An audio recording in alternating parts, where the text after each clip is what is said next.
Buenas noches a todos, distinguidos colegas. El Colegio Mexicano de Ortopedia les da la más cordial bienvenida.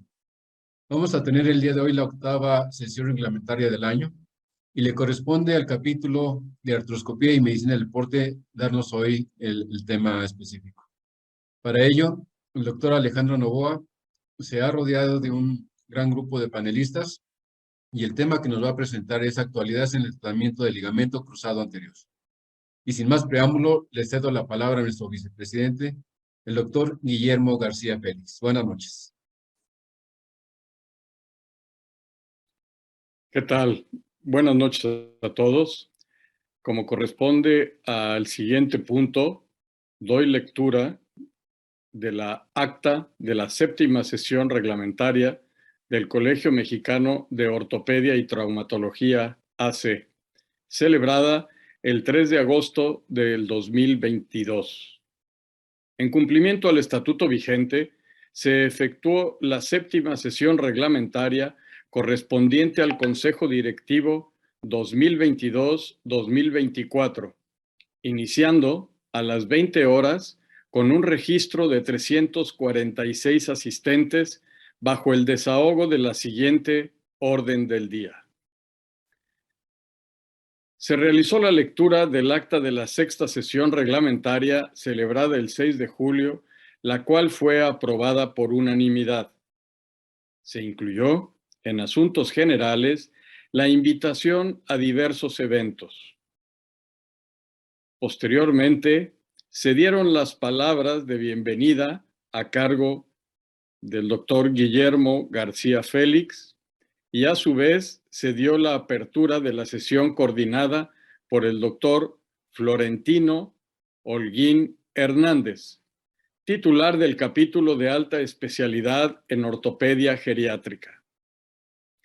El doctor Holguín Hernández dio una breve introducción sobre el panel del foro Novedades del metabolismo osteomuscular en pacientes senescente y sobre microbiota y salud ósea. Posteriormente, el doctor Raúl Tobilla Cruz habló sobre el tema lipooxidación y el doctor Nicolás Durán Martínez sobre nutracéticos. La doctora Rigel Gutiérrez Ramos presentó el tema epigenética y senescencia. El doctor Mario Edgar Tena Sanabria habló sobre el tema envejecimiento cápsulo tendinoligamentario. Finalmente, el doctor Carlos Diver de las Heces habló sobre interacciones medicamentosas en paciente geriátrico. Y por último, se abrió un espacio para preguntas y comentarios. A las 22 horas se dio por terminada la sesión. Hasta aquí concluye la lectura del acta de la sesión anterior. Si existe algún comentario o pregunta, favor de hacerla llegar. Muchas gracias. En este momento, le cedo la palabra a la doctora Frida Medina Rodríguez. Gracias. Buenas noches. Gracias. Buenas noches. El Colegio Mexicano de Ortopedia y Traumatología informa que se han restaurado las actividades de forma normal en horario habitual. Se recomienda en general se sigan apoyando a través de nuestras vías de comunicación para resolver sus necesidades. El Consejo Directivo del Colegio Mexicano de Ortopedia y Traumatología agradece a los miembros colegiados que enviaron sus sugerencias y propuestas para la próxima reforma al Estatuto Social del Colegio, mismas que se han canalizado al Honorable Consejo Consultivo para su revisión. Laboratorios Leomont agradece su participación en el Summit de Ortopedia Leomont 2022, evento realizado con gran éxito el 25 de agosto del presente año en el Hotel JW Marriott de la Ciudad de México. Hemos dado inicio con gran éxito al segundo curso virtual de artroplastías, módulo cadera, así como el segundo curso virtual de artroplastías, módulo rodilla, A todos los inscritos les damos la más cordial bienvenida y les recordamos que las inscripciones se mantienen abiertas hasta el 15 de diciembre del año en curso.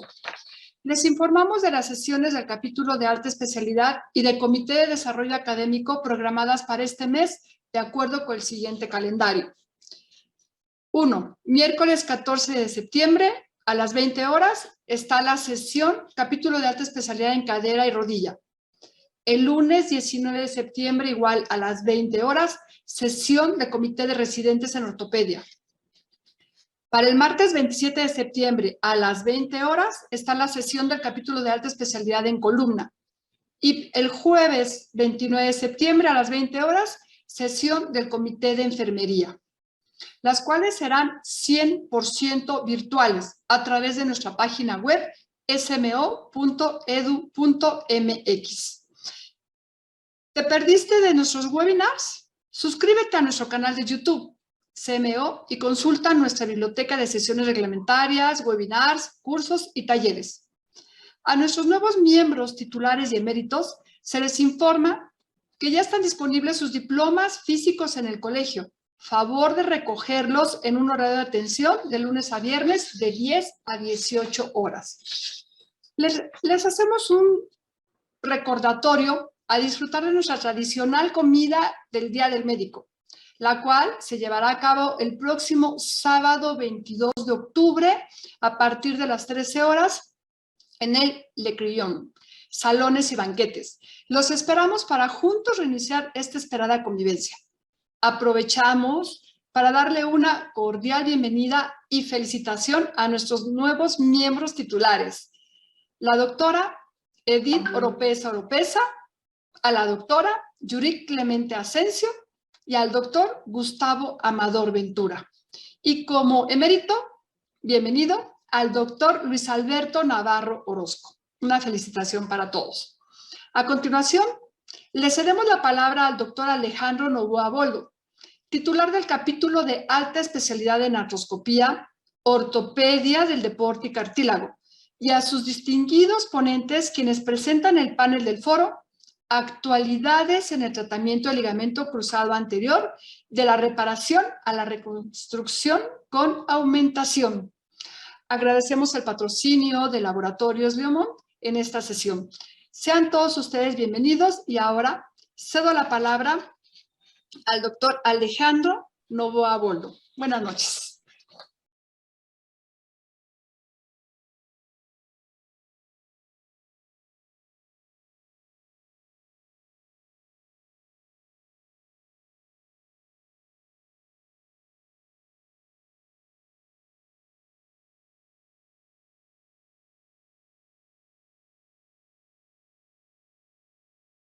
Hola, muy buenas noches. Primero que nada quiero agradecer a todos y a todas por haberse conectado hoy a esta octava sesión reglamentaria del Colegio Mexicano de Ortopedia. Quiero también agradecer personalmente al doctor Guillermo García Pinto por haberme nombrado como titular del capítulo de alta especialización en artroscopía y ortopedia del deporte y cartílago. El día de hoy, como ya lo comentó la doctora Frida, hablaremos de actualidades en el tratamiento del ligamento cruzado anterior, desde la reparación a la reconstrucción con aumentación. Estoy muy emocionado de presentarles a los ponentes del día de hoy, los cuales todos son cirujanos expertos en el arte de la reconstrucción del ligamento cruzado anterior. Para empezar, tenemos al doctor Ruperto Muñoz Galguera.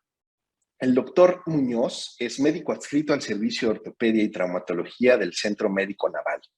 Él nos hablará acerca de la reparación primaria del ligamento cruzado anterior, un tema del que se ha hablado mucho últimamente por la rápida recuperación de los pacientes y buenos resultados si es que sabemos seleccionar al paciente adecuado. Después tenemos al doctor Rubén García Linaje.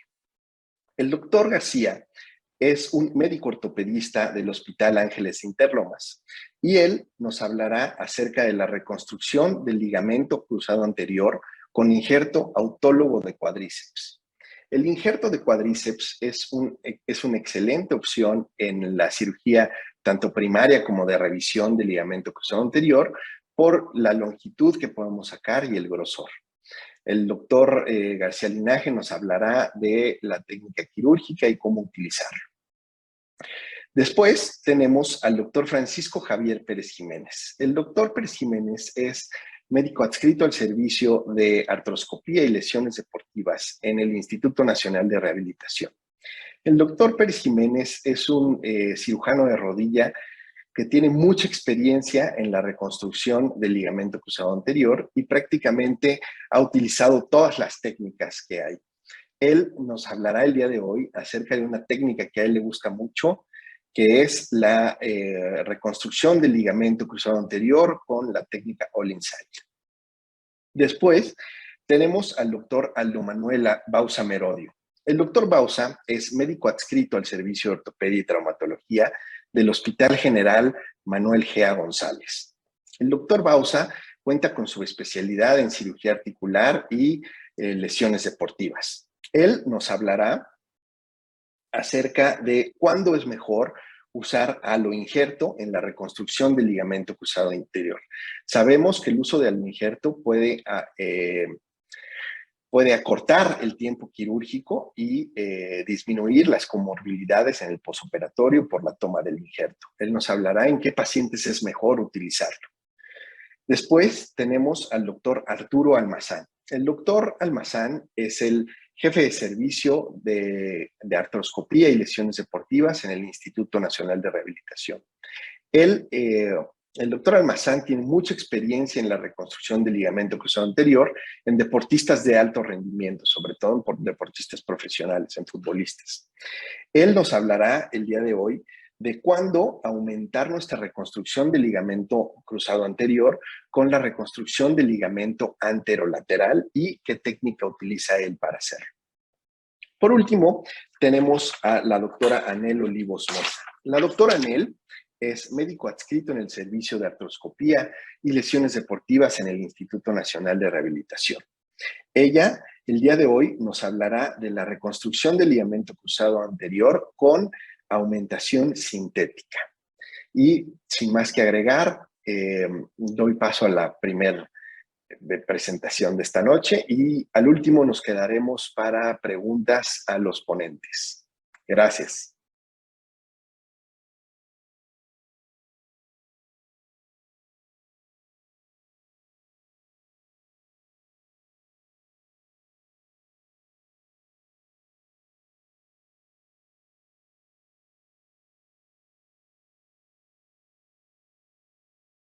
Buenas noches a todos. Antes de comenzar, quiero agradecer al doctor Alejandro Novoa por la invitación para esta plática. Vamos a hablar de reparación primaria del ligamento cruzado anterior. Soy el doctor Ruperto Alfonso Muñoz Galguera, ortopedista, cirujano articular del Centro Médico Naval. Para esta plática no tengo ningún conflicto de interés. Y como antecedentes, la reparación del ligamento cruzado anterior sabemos que comenzó desde 1895 con Mayo Robson. Palmer y Campbell fue su técnica preferida en los años 30, la cual consistía en una artrotomía y una inmovilización postoperatoria. Higgin y Kurr en 1976 reportaron rupturas a 5 años de seguimiento incluso del 53%. Esto ocasionaba una alta incidencia de rigidez, dolor e inestabilidad, ocasionando que en los 70 y los 80 se popularizara la reconstrucción, abandonando en los 90 ya la reparación o la reinserción.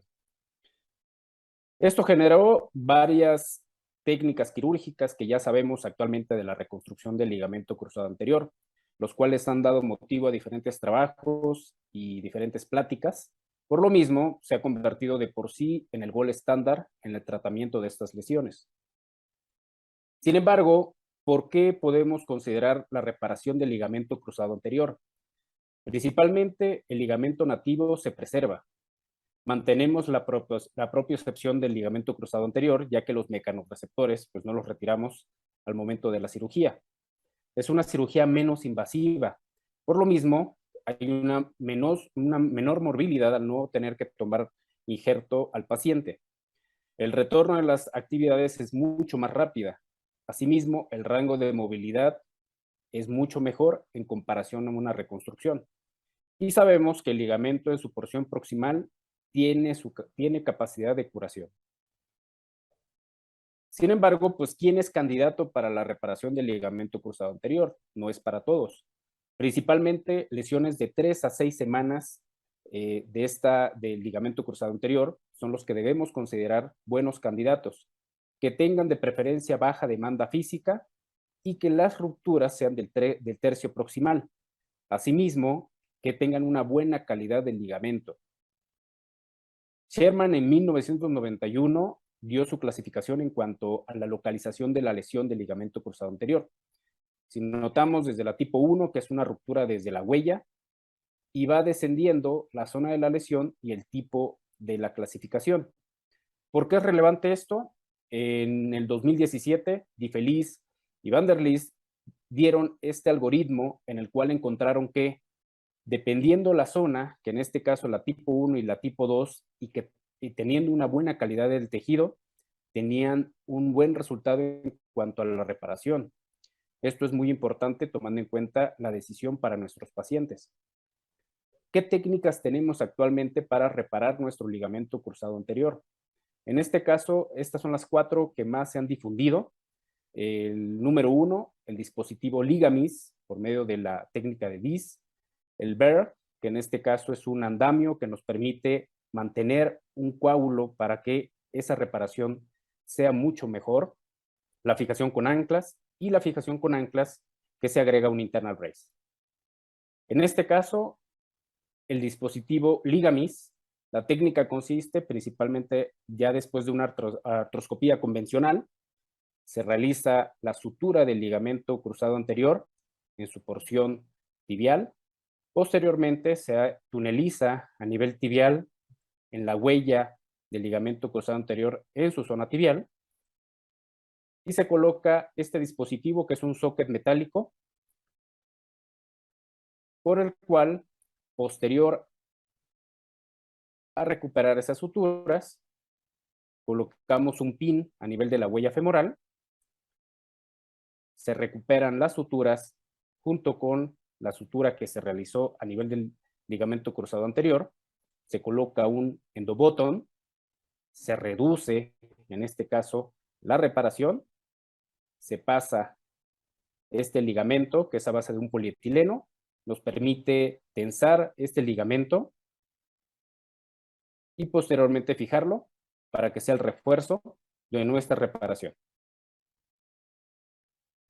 Es un dispositivo que ha tenido muy buenos resultados y el cual a los 6 meses nos da la facilidad de quitar el socket metálico para que ya no le dé más molestias al paciente. En cuanto a los trabajos, el trabajo de Henle en el 2015 es una de las series de casos más grandes que tenemos en las reparaciones del ligamento cruzado anterior, con 278 pacientes. Él les dio un seguimiento a 24 meses con muy buenas escalas de valoración, incluso teniendo una traslación tibial apenas de 2.4 milímetros. En el caso de Egli, con 10 pacientes, él tuvo una reruptura y en el seguimiento a 24 meses también muy buenas escalas de valoración con un Lisholm de 10, de 100, un IKDC de 98, Tegner de 6. Él con una mejoría en cuanto a la traslación tibial de 1.4 milímetros. La otra técnica, que es la técnica de Baer, que es de Bridge and Repair, en este caso, lo que tiene de diferente es que ellos desarrollaron en Boston un andamio a base de colágeno bovino, el cual después de igualmente suturar el ligamento cruzado anterior, se coloca este andamio previo a que se enriquece con sangre del paciente para formar este coágulo, el cual va a permitir que la cicatrización sea mucho más rápida y que el líquido sinovial no degrade este coágulo, permitiendo en este caso nuestra cicatrización.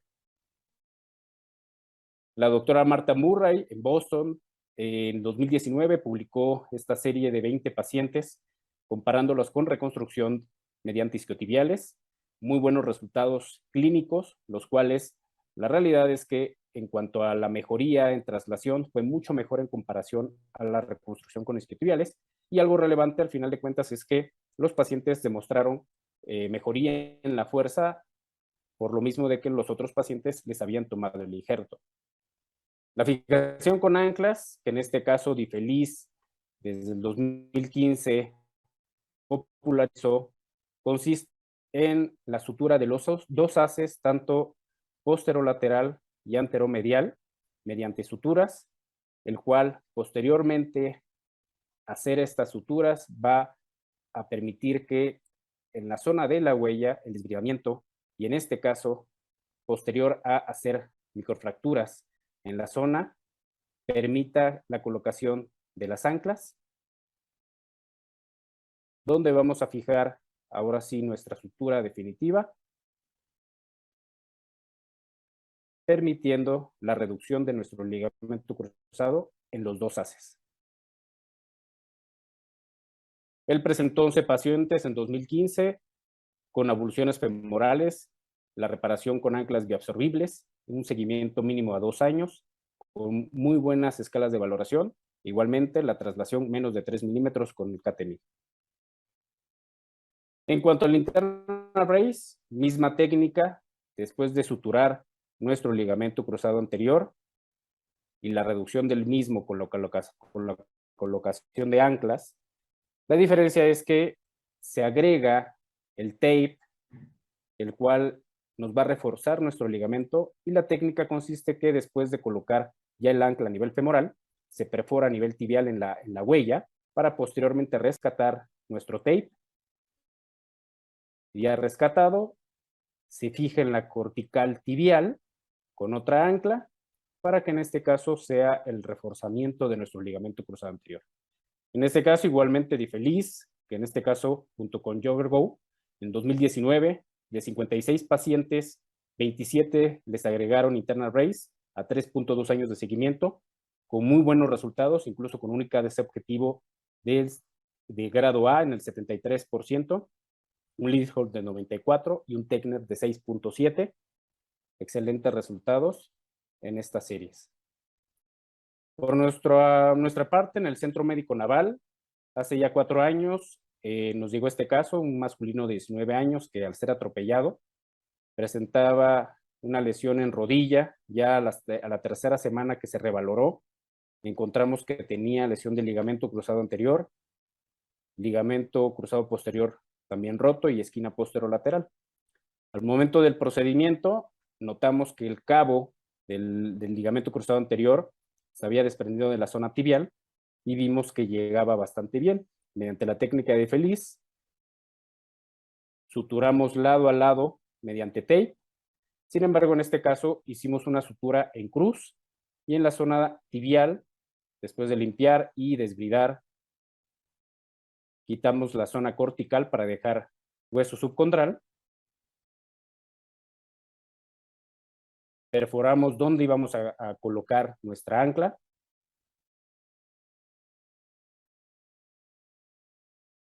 Y ya con el ancla bajamos la zona de donde queríamos reinsertar nuestro ligamento cruzado.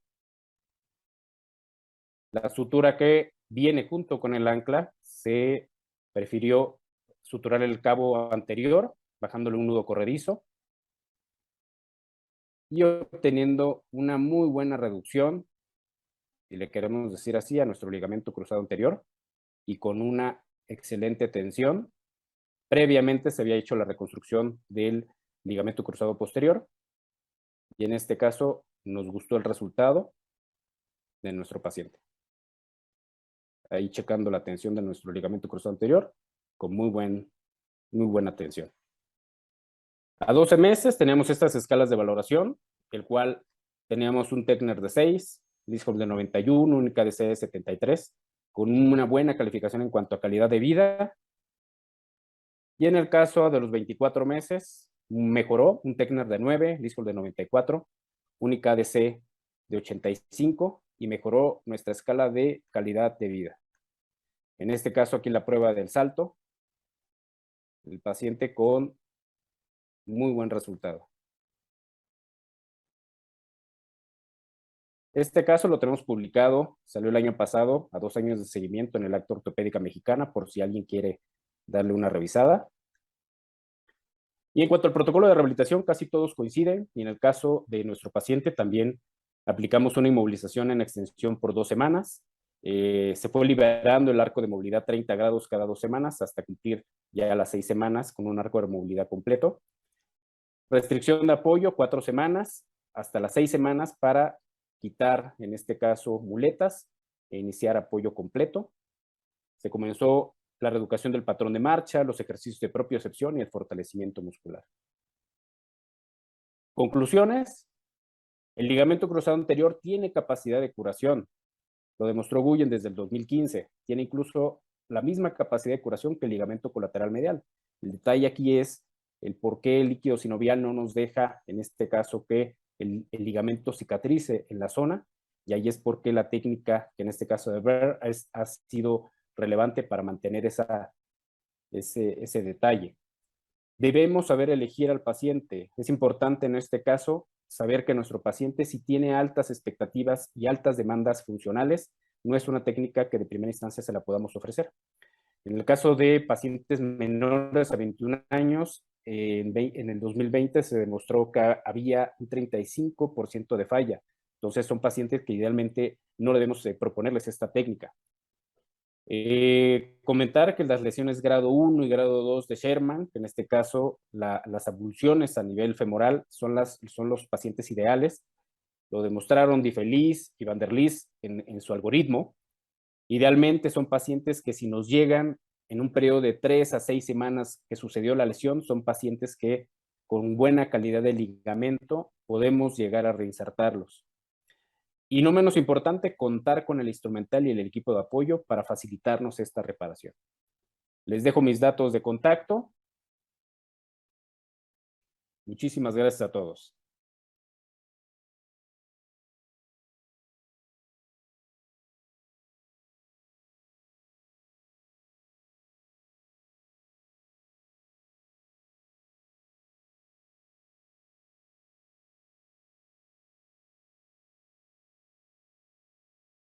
Muy buenas noches a todos. Muchas gracias al Colegio Mexicano de Ortopedia por la invitación. Muchas gracias al doctor Alejandro Novoa.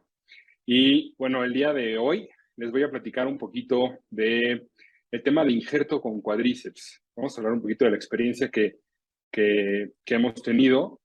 Y bueno, vamos a hablar de los antecedentes, de las ventajas y desventajas, y les quiero enseñar la técnica que utilizamos. Y al final, por supuesto, con todo gusto, las preguntas que tengan las respondemos. Rápidamente, como antecedente, los tipos de injerto. Tenemos por un lado los injertos, los aloinjertos, y por otro lado los injertos autólogos. Los más usados son los tendones, los hamstrings de la pata de ganso. Tenemos el hueso, tendón hueso, el tendón patelar, y del que vamos a hablar el día de hoy, que es el tendón del cuádriceps. Hablando de aloinjerto, injertos autólogos, este artículo encontré, nos habla de una diferencia importante con ciertas complicaciones dentro de los injertos cadavéricos, como es las enfermedades, las reacciones inmunológicas. Por ahí se han visto ya algunos casos de reabsorción completa del injerto y, bueno, las infecciones, finalmente.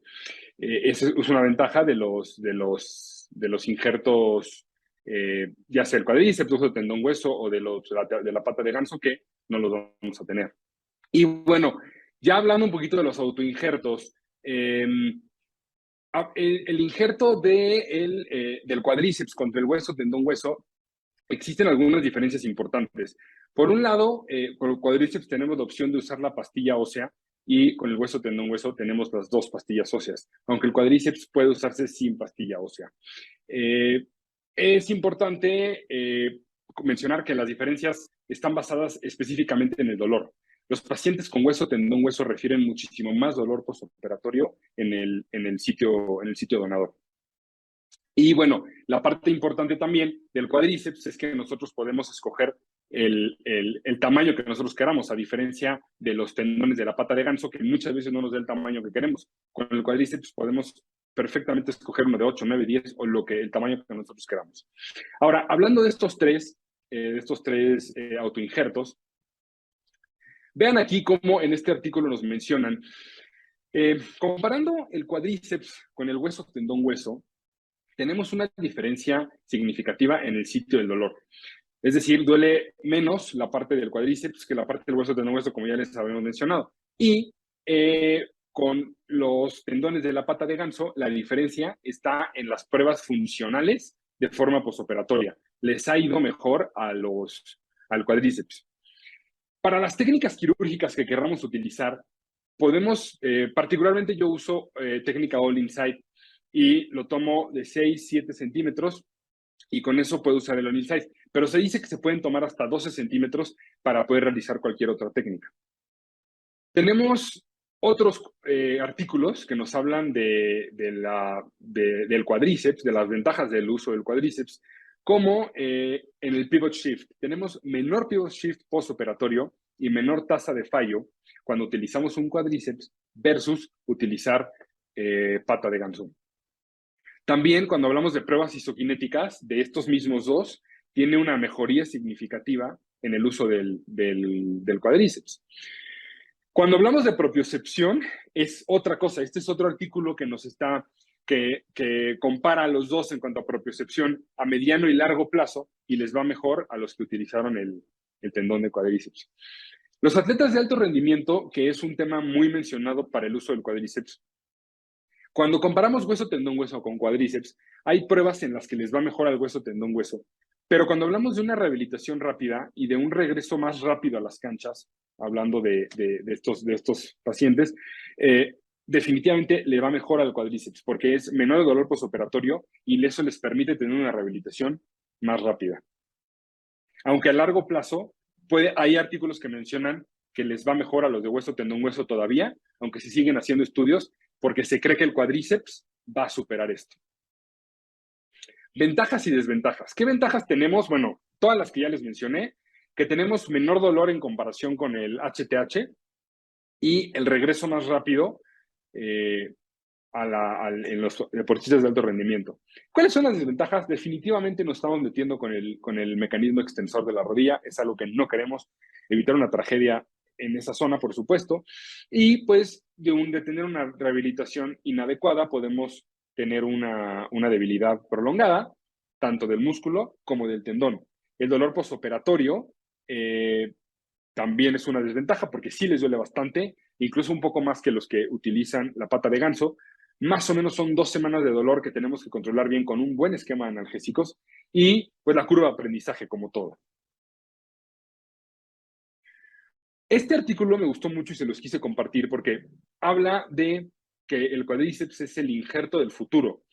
En este artículo es un ortopedista que lleva ya 1000 injertos con cuádriceps y tiene una tasa de fracaso de 4.2%, que es muy baja si tomamos en cuenta que las tasas de fracasos de una ruptura del injerto de forma postoperatoria, obviamente, es del 6.2 y una tasa de fallo por cualquier razón es del 11.9.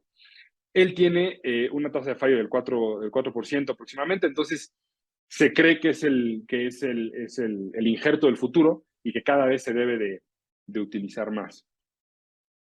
¿Cómo hacemos la rehabilitación con nuestros pacientes? Se puede llevar a cabo con muchos esquemas de rehabilitación, por eso no menciono nada en específico, simplemente el tiempo de inmediato, intermedio, tardío. Ponemos a apoyar al paciente el mismo día. No es necesario el uso de ninguna rodillera, e incluso no es necesario el uso de muletas, aunque hay pacientes que por elección, por dolor evidentemente, utilizan las muletas. Pero definitivamente no es necesario utilizar alguna rodillera. Se puede utilizar crioterapia, se puede utilizar algún vendaje antiinflamatorio y listo, pero no es necesario utilizar nada. Después, sí, lo que es importante mencionar es que después de la rehabilitación inicial, donde vamos a ganar arcos de movimiento, a las 3 semanas podemos empezar a hacer fuerza, algún tipo de fuerza muscular, sobre todo en el cuádriceps, para que el inicio del regreso del deporte más o menos sea entre los 3 y 5 meses. Por supuesto, el deporte que sí tenemos que esperarnos más, de 6 a 9 meses, es el deporte de pivote y el deporte de contacto, es decir, los altos rendimientos. Esos sí los tenemos que esperar más tiempo. Las primeras 6 semanas se debe de completar sí o sí la extensión y la flexión. Tenemos que evitar a toda costa la artrofibrosis, que en algunos pacientes por el dolor llega a ser común, cierta artrofibrosis. Entonces tenemos que insistir mucho en el tema de los arcos de movimiento con estos pacientes. ¿Qué complicaciones tenemos? Las que ya habíamos mencionado, la pérdida de fuerza, la déficit de extensión o de flexión y que disminuya la potencia del mecanismo extensor, o peor todavía, una tragedia como una ruptura de cuádriceps. ¿Cuál es la técnica que estamos utilizando? Tenemos una pacientita aquí, joven, 21 años, jugadora profesional de voleibol. Vemos claramente maniobras positivas para la ruptura del ligamento cruzado de forma preoperatoria. Hacemos nuestro marcaje preoperatorio, donde hacemos la incisión. Normalmente hago la incisión 1 centímetro menor a lo que vamos a tomar para jugar con la piel y poder tomarlo. Más o menos se debe de, bueno, en mi caso que utilizo la técnica All Inside, tomamos entre 6 y 7. Entonces, con este bisturí doble, que ya vienen los tamaños de 8, 9, 10 milímetros, casi siempre utilizamos el de 10 milímetros. Hacemos la incisión, llegamos directo al cuádriceps. Una vez que lo visualizamos, hacemos la medición. Un tip que puede ser funcional aquí es cortar la regla y dejarla exactamente en los 6, 6.5, 7, 7.5 o la cantidad que ustedes deseen. Aquí ya tenemos expuesto el cuádriceps, entonces utilizamos el bisturí doble para, una vez que tenemos que marcar al principio, en este caso fue sin pastilla ósea, entonces marcamos por encima de la patela, medimos y marcamos al final también. Con las marcas utilizamos el bisturí doble y al final nada más los remanentes los quitamos con el cauterizador. Es importante, bueno, es ideal más bien no llegar a la cápsula, aunque por experiencia muchas veces se llega a la cápsula y no pasa absolutamente nada. Se cierra la cápsula, se cierra el cuádriceps y listo. No hay fuga una vez que estemos en la artroscopía. Ya tenemos aquí finalmente el tendón de la medida específica que nosotros queremos, con el ancho que nosotros queremos, y con esto es más que suficiente para empezar a prepararlo con la técnica que decimos en este caso es una técnica de All Inside. Y finalmente pues hacemos el resto de la cirugía de acuerdo a lo planeado. Hacemos el paso y bueno, la técnica es como cualquier otra. En este caso, les digo, es un All Inside. El cierre del cuádriceps, por supuesto, como cualquier otra incisión en cuádriceps, en cualquier otra cirugía, se hace y finalmente se cierra tejido celular, se cierra la piel y los pacientes pueden apoyar el mismo día. Tenemos aquí de forma postoperatoria la maniobra bastante estable la rodilla. Muchísimas gracias por su atención. Espero que les haya gustado y que sea una técnica que podamos incorporar en nuestra práctica día a día de lesiones de ligamento cruzado. Muchas gracias a todos.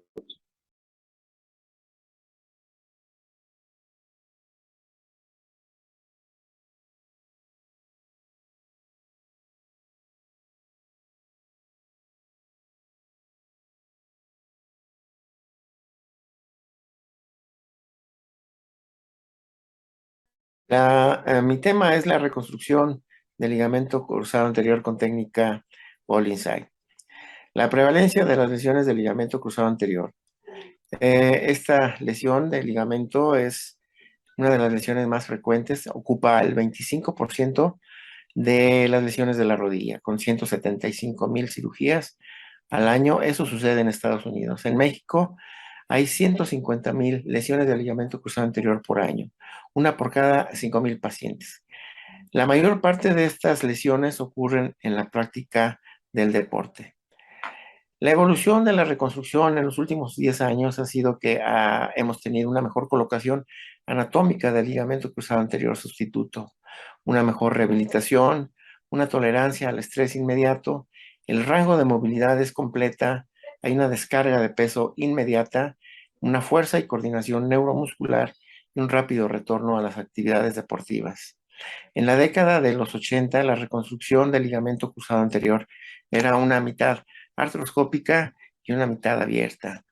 Eso era porque no teníamos todas las habilidades y los conocimientos acerca de la reconstrucción artroscópica.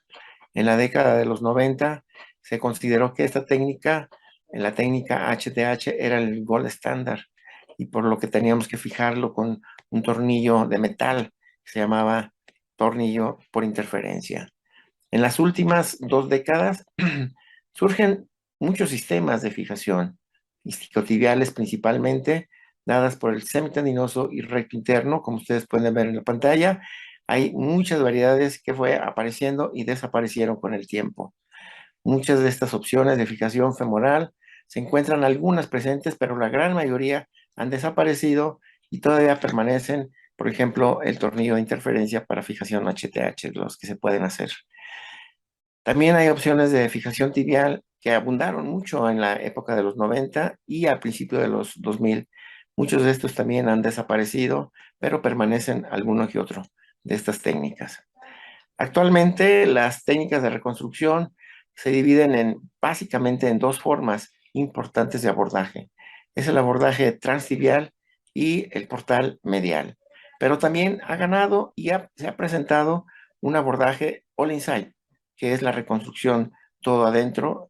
Como digo, ha ganado un poquito en la parte de la reconstrucción del ligamento cruzado anterior.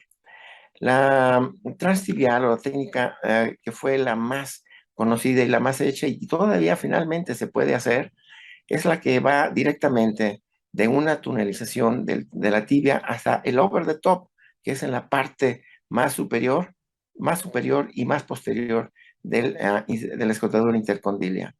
Vemos un abordaje muy alto y muy posterior. Entonces, eso nos da una posibilidad de caer en el centro de la rodilla, que no es muy favorecedor.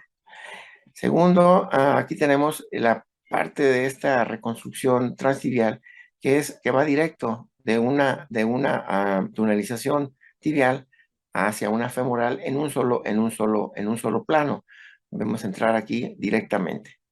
Esto tenía sus problemas y finalmente hubo muchas fracturas por la mala localización del túnel tibial, pero también nos orientaba hacia una mala localización en el túnel femoral. Una de las principales es la verticalización de ese túnel, que nos daba problemas en la parte rotacional, que no era muy anatómico. Entonces vino a principios de los años 2000, surge el portal medial, el anteromedial o transportal.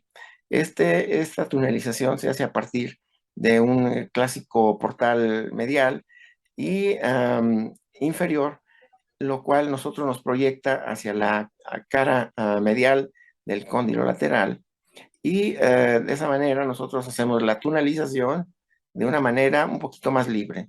Sin embargo, sigue todavía el concepto del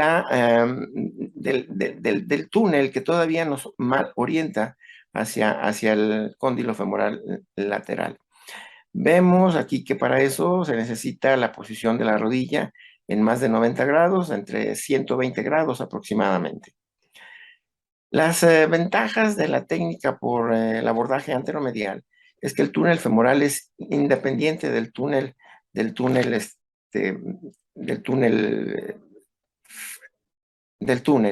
La perforación en la tibia puede iniciar prácticamente donde sea. Puede usarse con cualquier tipo de injerto, no requiere guías o instrumentación especial y el túnel femoral se puede perforar primero. Hay algunas desventajas, sobre todo al flexionar la rodilla es más difícil. Los túneles femorales son muy cortos y se requiere de experiencia y mucha orientación espacial, sobre todo en la parte de la movilización de la escotadura intercondilia. Actualmente su grado de aceptación y práctica ha bajado. Se ha relacionado con rupturas del ángulo de salida del túnel femoral. Y hay técnicas que no requieren de la flexión de la rodilla, no requieren de esta flexión de 120, 130 grados, por lo tanto, han ganado el terreno las técnicas all inside. La técnica de retroconstrucción es un término que se ha ido utilizando en estos últimos 10 años, en la cual se hace referencia a una reconstrucción todo adentro. ¿Qué es la retroconstrucción? Bueno, es la creación de túneles todo adentro, en la cual vino a ser como una vuelta hacia todo lo que se hacía por la parte transtibial y la parte de portal medial. Es crear túneles todo adentro. Esa ya es una ganancia en la cual nosotros localizamos exactamente el punto donde nosotros queremos hacer nuestro túnel, y a base de fresas o a base de dispositivos nosotros vamos realizando este túnel de adentro hacia afuera, que es una ventaja absoluta. Estos fueron nuestros primeros instrumentales, que teníamos unas pequeñas fresas. Aquí vemos una pequeña fresa en la parte de la guía. Entrábamos por la parte del fémur, enganchábamos esa fresa y hacíamos un retrotúnel. Posteriormente se vino, este es un video en la cual vemos la técnica, ¿sí? Entramos por la parte femoral, localizamos esa fresa que les digo que está insertada en la parte de la guía, la insertamos y posteriormente hacia el otro lado hacemos la tunelización. Se recorre y se hace la perforación. Vean ustedes, ese es el concepto de túnel retrógrado. Vemos ahí la cuantificación, aproximadamente entre 2 centímetros o 2.5 centímetros. Y posteriormente volvemos a entrar con la fresa, la enganchamos en la parte de la guía y retiramos esta guía. Este mismo paso se hace en el túnel tibial, justamente un poquito más amplio el túnel, pero esta es la manera como nosotros entramos a hacer los primeros casos de la retroconstrucción. La técnica, todo adentro, pues, significa el concepto práctico de quedar suspendido todo el injerto dentro de los túneles. ¿Qué quiere decir quedar suspendido? Que en ningún momento consideramos y se debe de dejar que estos injertos choquen o topen sobre la pared del socket, si no tendríamos una falla ahí. Entonces, por eso digo que debe de quedar suspendido el injerto dentro de estos túneles. También en la fijación todo adentro se utilizan sistemas de fijación por suspensión. Estos sistemas de fijación se utilizan tanto con botones en la parte de la cortical del fémur y en la parte de la cortical de la tibia. En la toma del injerto es muy importante. Nosotros realmente tenemos que llevar a cabo la toma del injerto de un solo injerto, que es el semitendinoso de los isquiotibiales. Pero es muy importante que nosotros lo tomemos con un mínimo de 28 centímetros de longitud. Hay que optimizar totalmente la desinserción de este semitendinoso y para que al construirlo, el constructo nos quede de 7 milímetros. Puede haber opcionales como semitendinoso, recto interno, los dos juntos, autoinjerto o aloinjerto. Este constructo, que es el constructo llamado también Graflink, se construye en 4 partes y debe de tener una sutura tanto en la parte proximal como en la parte distal de una manera especial para que nosotros sujetemos nuestra fijación en las partes distal y proximal. La preparación, una vez tomado los injertos, se pasan a la mesa de preparación y se empieza la sutura, tanto en la parte proximal como distal. Se hace el mecanismo cuádruple y de esta manera nos queda suturado tanto en la parte proximal y distal y de una vez sujetado por los sistemas de suspensión con botón.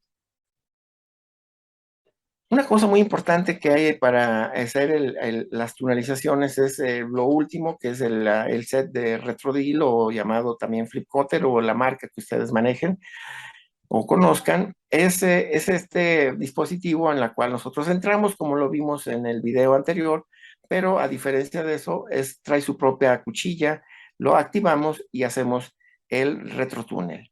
De esta manera, es la manera como nosotros colocamos nuestra guía hacia fémur y de esta manera entramos y aquí estamos colocando ese famoso retrodrill. Se pasa el injerto, una vez hechos los dos túneles, tanto en la parte femoral como en la parte distal, se pasa el injerto y va hacia la parte del túnel femoral, ahí se está pasando, y posteriormente se recuperan estas suturas, se pasan por el túnel, el socket proximal, y de esta manera ya tenemos la parte proximal y la parte distal. Esto lo vemos muy claro en este video. Lo primer paso que tenemos que hacer es marcar exactamente donde nosotros queremos colocar nuestro túnel. Pasamos la guía femoral, colocamos exactamente en el centro de la marca donde lo hicimos. Entramos con nuestro retrodil o flip cutter, activamos la cuchilla, ahí está, de la medición que nos haya salido el injerto, lo activamos y ahí vamos, y hacemos el socket. Lo desactivamos y sacamos. Ahí está, de esa manera sacamos, pasamos las suturas de esta manera y posteriormente lo dejamos instalado. Una vez hecho esto, hacemos la perforación del túnel tibial, activamos el flip cutter, hacemos la perforación retrógrada, aquí lo vemos, igual que en la tibia. Pasamos las suturas por ese nuevo túnel y localizamos las que teníamos.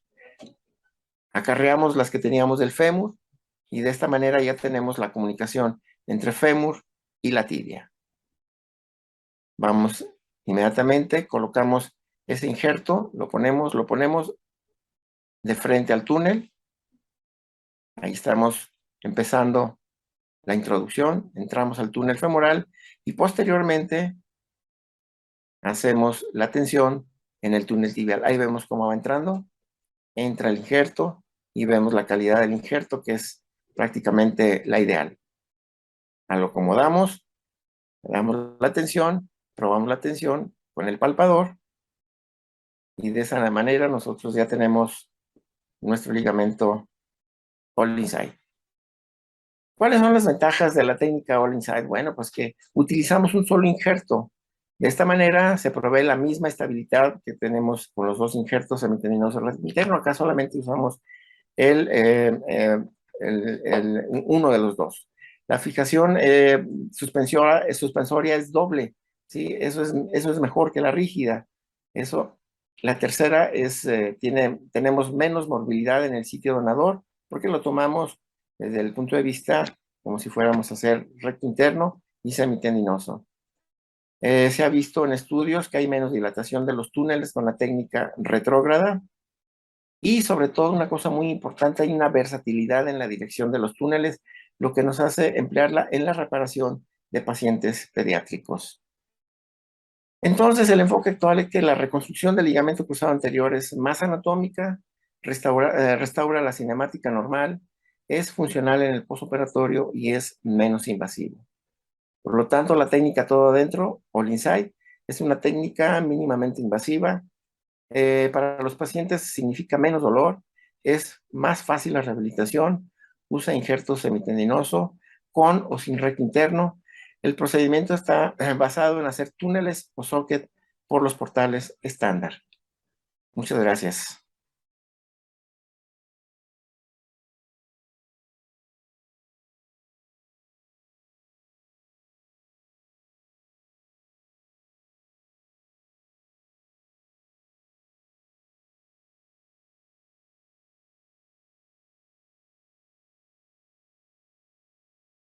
Buenas noches, soy el doctor Aldo Bauza, soy médico adscrito en el Hospital Gea González y también mi práctica privada la realizo en el Hospital Ángeles Pedregal. Quiero aprovechar la oportunidad para felicitar al presidente García Pinto por su mandato y agradecer al doctor Alejandro Novoa por invitarme a presentar esta ponencia.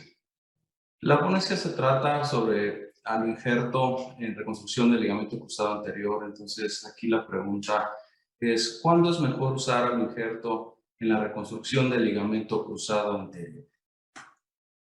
Vamos a ver cuál es el objetivo de la plática. Voy a presentar algunos artículos, en resumen, prácticamente para tomar decisiones correctas a la hora de escoger un injerto. Un caso clínico que tuve en el cual obviamente se utiliza al injerto en la reconstrucción del ligamento cruzado anterior y conclusión y algunas recomendaciones del tema.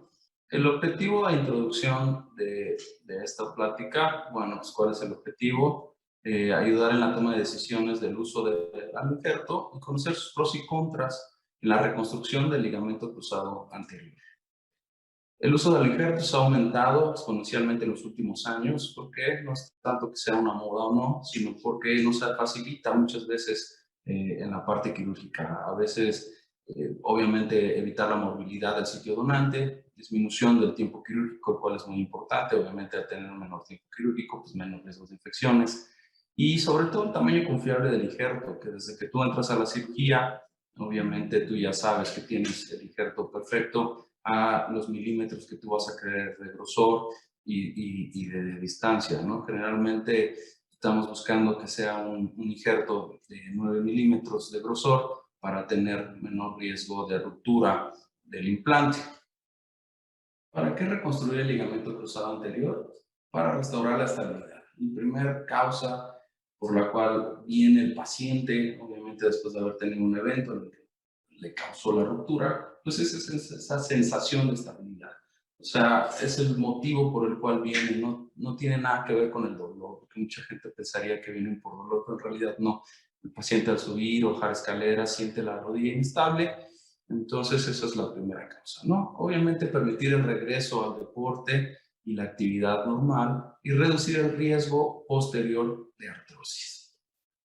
Voy a hablar sobre algunos artículos relacionados al tema. No voy a hacer prácticamente el resumen para no aburrirlos. El uso de tendones de injerto en la reconstrucción primaria del ligamento cruzado anterior. Este artículo es de la Sociedad Europea, fue del 2019, y aquí es muy importante todo el tema, lo manejan prácticamente hacia la importancia del uso del injerto, cuándo utilizarlo y cuándo no utilizarlo, cuáles son los pros y contras, ¿no?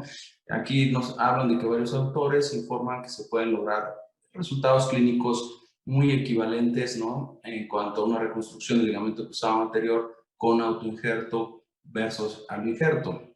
Pero se han informado resultados inferiores, sobre todo con el injerto, en pacientes jóvenes que son muy activos, ¿no? Entonces aquí esto sí hay que tenerlo muy en cuenta. Todos los pacientes que tienen actividad deportiva y que son menores de 25 años, el injerto, tenerlo como una segunda opción, no como por una primera opción del tratamiento de la reconstrucción del ligamento cruzado anterior. Género y edad del donante influyen, eso es algo importante. Aquí en el artículo hablan sobre los injertos derivados de donantes mayores, es decir, gente de más de 40 años tiene menor resistencia a la tracción, entonces hay mayor riesgo de ruptura.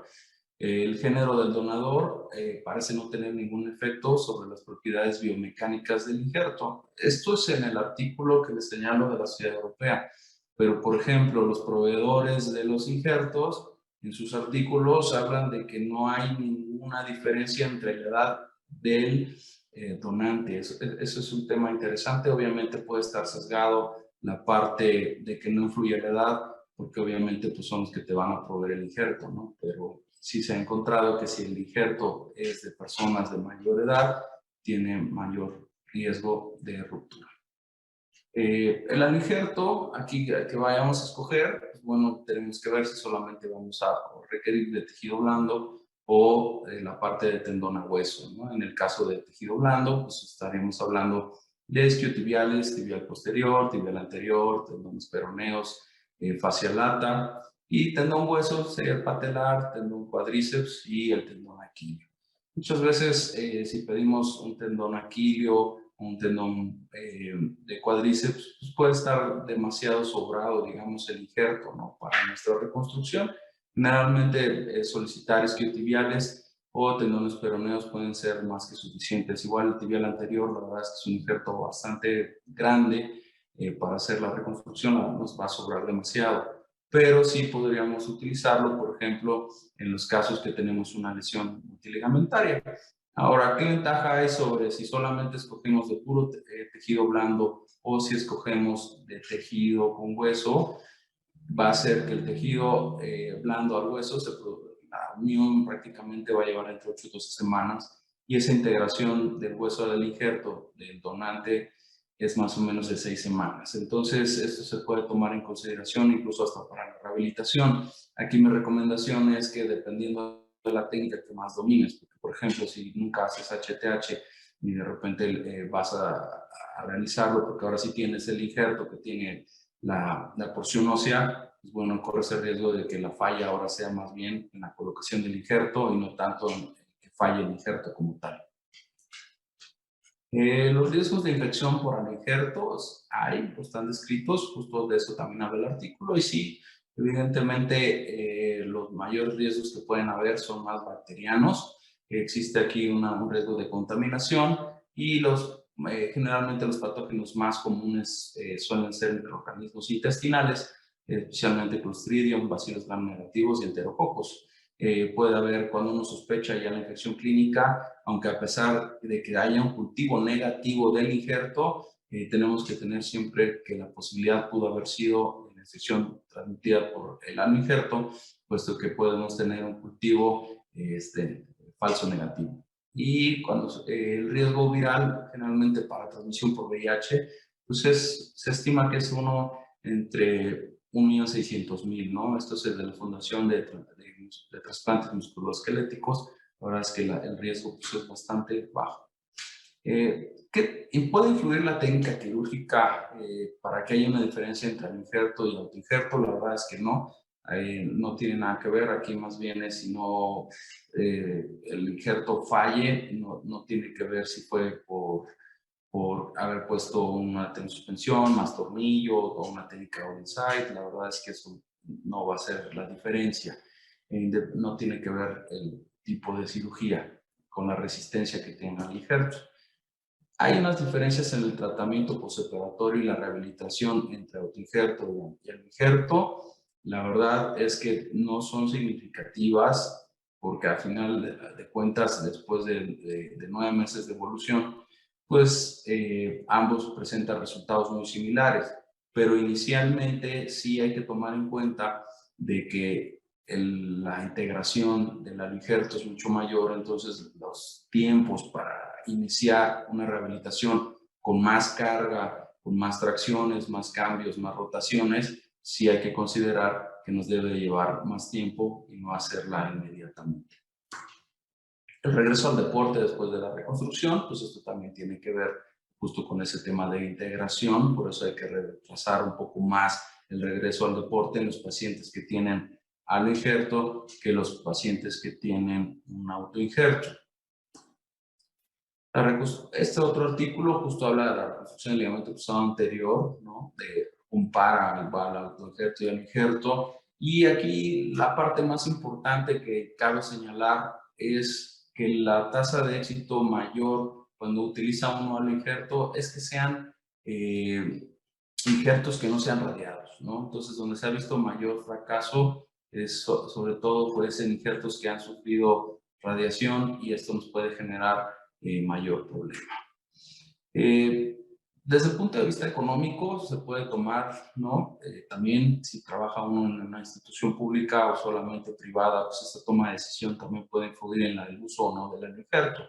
Evidentemente el costo es mucho mayor y entonces la morbilidad, digamos, que podría justificar de la toma del injerto en los pacientes, como a los 3 meses ya la rehabilitación incluso puede suplantar esta morbilidad presentada inicialmente, pues entonces la parte de rentabilidad pues no estaría justificada, ¿no? Entonces, en los hospitales o en las instituciones cuando tienen una lesión, pues sí es mucho mejor la opción de un autoinjerto que un injerto, ¿no? Por ejemplo, a nivel privado, la verdad es que pues, no tenemos ese problema, ¿no? Entonces, por ejemplo, en este caso es un paciente de casi 40 años que a los 6 meses estaba superado de reconstrucción del ligamento cruzado anterior derecho con el injerto, pues el paciente prácticamente está haciendo una actividad deportiva, ¿no? Ya completamente estable, sin ninguna complicación. ¿Y qué ventaja tuvimos con este paciente? Pues bueno, que podemos ver aquí a la izquierda en la imagen, se ve como el grosor justo de este cruzado, ¿no? En él, sabiendo que utiliza demasiado esa rodilla y que tiene más riesgo de ruptura porque es la rodilla que utiliza para apoyo, incluso para patada, pues buscamos un injerto más grueso de 10 milímetros para que le diera mayor soporte. Obviamente es un injerto no radiado y Dirán algunos, bueno, el tamaño también puede importar. Sí, obviamente, pues lo primero que se verifica pues, es evitar que haya pinzamiento. Entonces, ¿cuáles son las recomendaciones y las conclusiones? Pues bueno, aquí hay que ver cuáles pueden ser esas causas de la falla del injerto, ¿no? Uno es la asociación con la irradiación o procesos químicamente que se utilizan para la esterilización del injerto. Eso principalmente hay que evitarlos, que sean injertos irradiados. Actualmente los niveles de radiación son mucho menores, pero aún así sí se ha visto que hay mayor éxito o menos riesgos de ruptura o una segunda cirugía en injertos que no hayan sido irradiados. Los programas de rehabilitación y la carga, hay que recordar que siempre tienen que ser un poquito más largos cuando se utilizan los injertos. Si son pacientes jóvenes muy activos, menores de 25 años, vamos a tener mayor riesgo de que haya una ruptura, y la edad del donante, que puede ser controversial dependiendo de la literatura. ¿Cuáles son los pros y contras del injerto? Bueno, los pros, pues, reducir el tiempo quirúrgico, el tamaño del injerto adecuado, que puede ser de manera reproducible, ¿no? Siempre vamos a necesitar uno de 9, pues siempre vamos a tener 9, ¿no? Y no tenemos que entrar en la cirugía y tomar el injerto y ver si realmente tiene el tamaño o la longitud. El problema es que a veces puede estar muy pegado o romperlo, ¿no? Incluso a la toma del injerto. Evita la morbilidad de la toma del injerto. Nos puede ser de gran utilidad, evidentemente, cuando tenemos lesiones asociadas, ¿no? Lesiones multiligamentarias, pues lo ideal siempre va a ser un injerto, y puede ser un tema de si se toma como decisión o no la apariencia cosmética, pues que obviamente hay menos cicatrización. Por ejemplo, en pacientes que se les hace una técnica all inside y tú tienes un injerto, evidentemente pues necesitas unas incisiones mucho más pequeñas, y la parte visual del paciente muchas veces de la cicatriz lo toman como algo más de éxito en la práctica privada. ¿Cuáles son los contras? Bueno, la integración más lenta, obviamente, del injerto, mayor tiempo de incorporación, ¿no? Variabilidad de la resistencia mecánica, dependiendo si se irradia o no, si se utiliza algún agente químico, el riesgo de transmisión de enfermedades, aunque ya vimos que es baja, alguna reacción inmunológica, informes de mayores tasas de fracaso en pacientes jóvenes, y evidentemente, sobre todo en la institución, pues es el mayor costo. ¿Cuáles van a ser las recomendaciones? Bueno, los injertos deben estar frescos, congelados y no irradiados. Utilizar en pacientes con actividad deportiva baja, de preferencia, ¿no? Pacientes que sean pues, de más de 45 años. La recuperación al deporte, recordemos, debe ser de manera progresiva para evitar rupturas. Es una mejor elección en las lesiones multiligamentarias, y recordemos que siempre debemos personalizar el caso, no todos los casos son iguales, entonces tenemos que seleccionar bien el caso para poder decidir si vamos a tener un injerto o definitivamente tomar de primera el autoinjerto. Como conclusión del tema, debido a que se reportan resultados inferiores cuando se utilizan injertos irradiados o procesados químicamente, se debe preferir siempre a los injertos frescos y congelados, así como tomar en cuenta siempre la actividad del paciente, ¿no? La edad, el tiempo en el que vamos a reincorporar al deporte, justo para evitar un fracaso en la reconstrucción primaria del ligamento cruzado anterior. Muchas gracias. Buenas noches.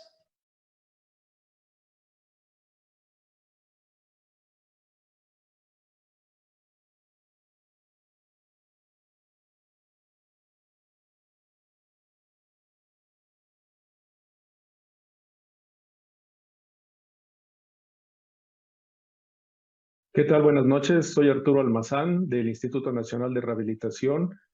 Agradezco al doctor Novoa por la invitación. Y bueno, voy a hablar de cuándo aumentar nuestra reconstrucción del ligamento cruzado anterior y qué técnica utilizo. La reconstrucción del ligamento cruzado anterior, cuando nosotros la hacemos, nuestro paciente quiere tener arcos de movilidad completos, que no tenga dolor ni inflamación, que tenga estabilidad en todos los planos, que tenga un regreso al deporte completo, o en aquellos pacientes que no necesariamente son deportistas, pero hacen trabajo físico, que puedan regresar a hacer su trabajo físico. Y también hay un grupo de pacientes que requieren regresar al mismo o a tener mejor desempeño antes que la lesión. En términos generales, la reconstrucción del ligamento cruzado anterior podemos decir que es una cirugía exitosa utilizando las técnicas modernas. Pero les tengo malas noticias. Se ha reportado que hasta en el 11 al 30% de los pacientes van a tener malos resultados. ¿Y qué quiere decir esto? Que hay algunos pacientes que a pesar de que tengamos una técnica anatómica bien hecha, van a seguir teniendo el fenómeno del pivot sheath positivo. ¿Y esto qué significa? Pues que los pacientes van a estar inestables y que van a estar insatisfechos. Estas estadísticas que les voy a mostrar aquí son brutales, porque todo el mundo piensa o pensamos los cirujanos que lo operamos y que los pacientes están perfectos, simplemente porque a lo mejor no han regresado a nuestra consulta. Pero la realidad de las cosas es que si nosotros seguimos a los pacientes, especialmente durante muchos años, los resultados están lejos de ser perfectos. Miren cómo en estas estadísticas, entre el 60 y el 80% son los que regresan a la actividad deportiva. Solamente 55% regresan al mismo nivel. 44% regresan a un nivel competitivo. Se ha reportado hasta un 15% de rerupturas y en pacientes jóvenes menores de 25 años y competitivos, esta tasa de reruptura aumenta hasta un 23%. Y también se ha visto que hay una posibilidad de 20% de una ruptura contralateral. Y aquí hay algo que aparte, que a mí se me hace todavía más impactante. Estos resultados son hechos especialmente en los países nórdicos, en Europa, en Estados Unidos, que son países de primer mundo que tienen acceso a una rehabilitación y a centros de entrenamiento y de fortalecimiento y todas estas cosas bien importantes después de la cirugía. Y a pesar de que ellos tienen todo eso, estos son los resultados funcionales que ellos obtienen. Imagínense nuestro medio. Algo también bien importante es que no solamente es el ligamento cruzado anterior, la estabilidad rotacional está también determinada por estructuras intraarticulares como ciertamente es el cruzado anterior, pero también los meniscos intervienen y también estructuras extraarticulares del lado lateral, el complejo posterolateral, la banda iliotibial profunda, el ligamento anterolateral y también de la parte medial tiene su componente importante. ¿Cuáles son las opciones probadas para que nosotros mejoremos los resultados de la reconstrucción del ligamento cruzado? Pues hay dos que están bien probadas. Una es la reconstrucción del ligamento anterolateral y la otra son las técnicas de tenodesis extraarticular lateral, que básicamente nos van a ayudar a restringir la traslación anterior y la rotación. Con estas técnicas, en general, ahorita lo vamos a ver más profundamente más adelante, se disminuye 43% las cargas sobre el injerto, por lo que se reduce el riesgo de una reruptura y se aumenta la estabilidad postoperatoria. ¿Cuáles son los problemas que yo veo con hacer una reconstrucción del ligamento cruzado anterior? Pues es básicamente el dónde ponerlo. Hay varias técnicas descritas y todos tienen diferentes puntos de anclaje. Vean aquí en la imagen, son nada más 6 diferentes técnicas, aunque hay más, y todos tienen un diferente punto de anclaje, tanto en la tibia como en el fémur, entonces no hay un consenso. Entonces, ¿dónde debemos de ponerlo?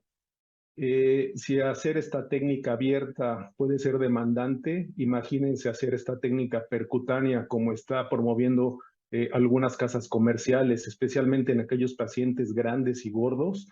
Si abierto es complicado, pues imagínense hacerlo percutáneo.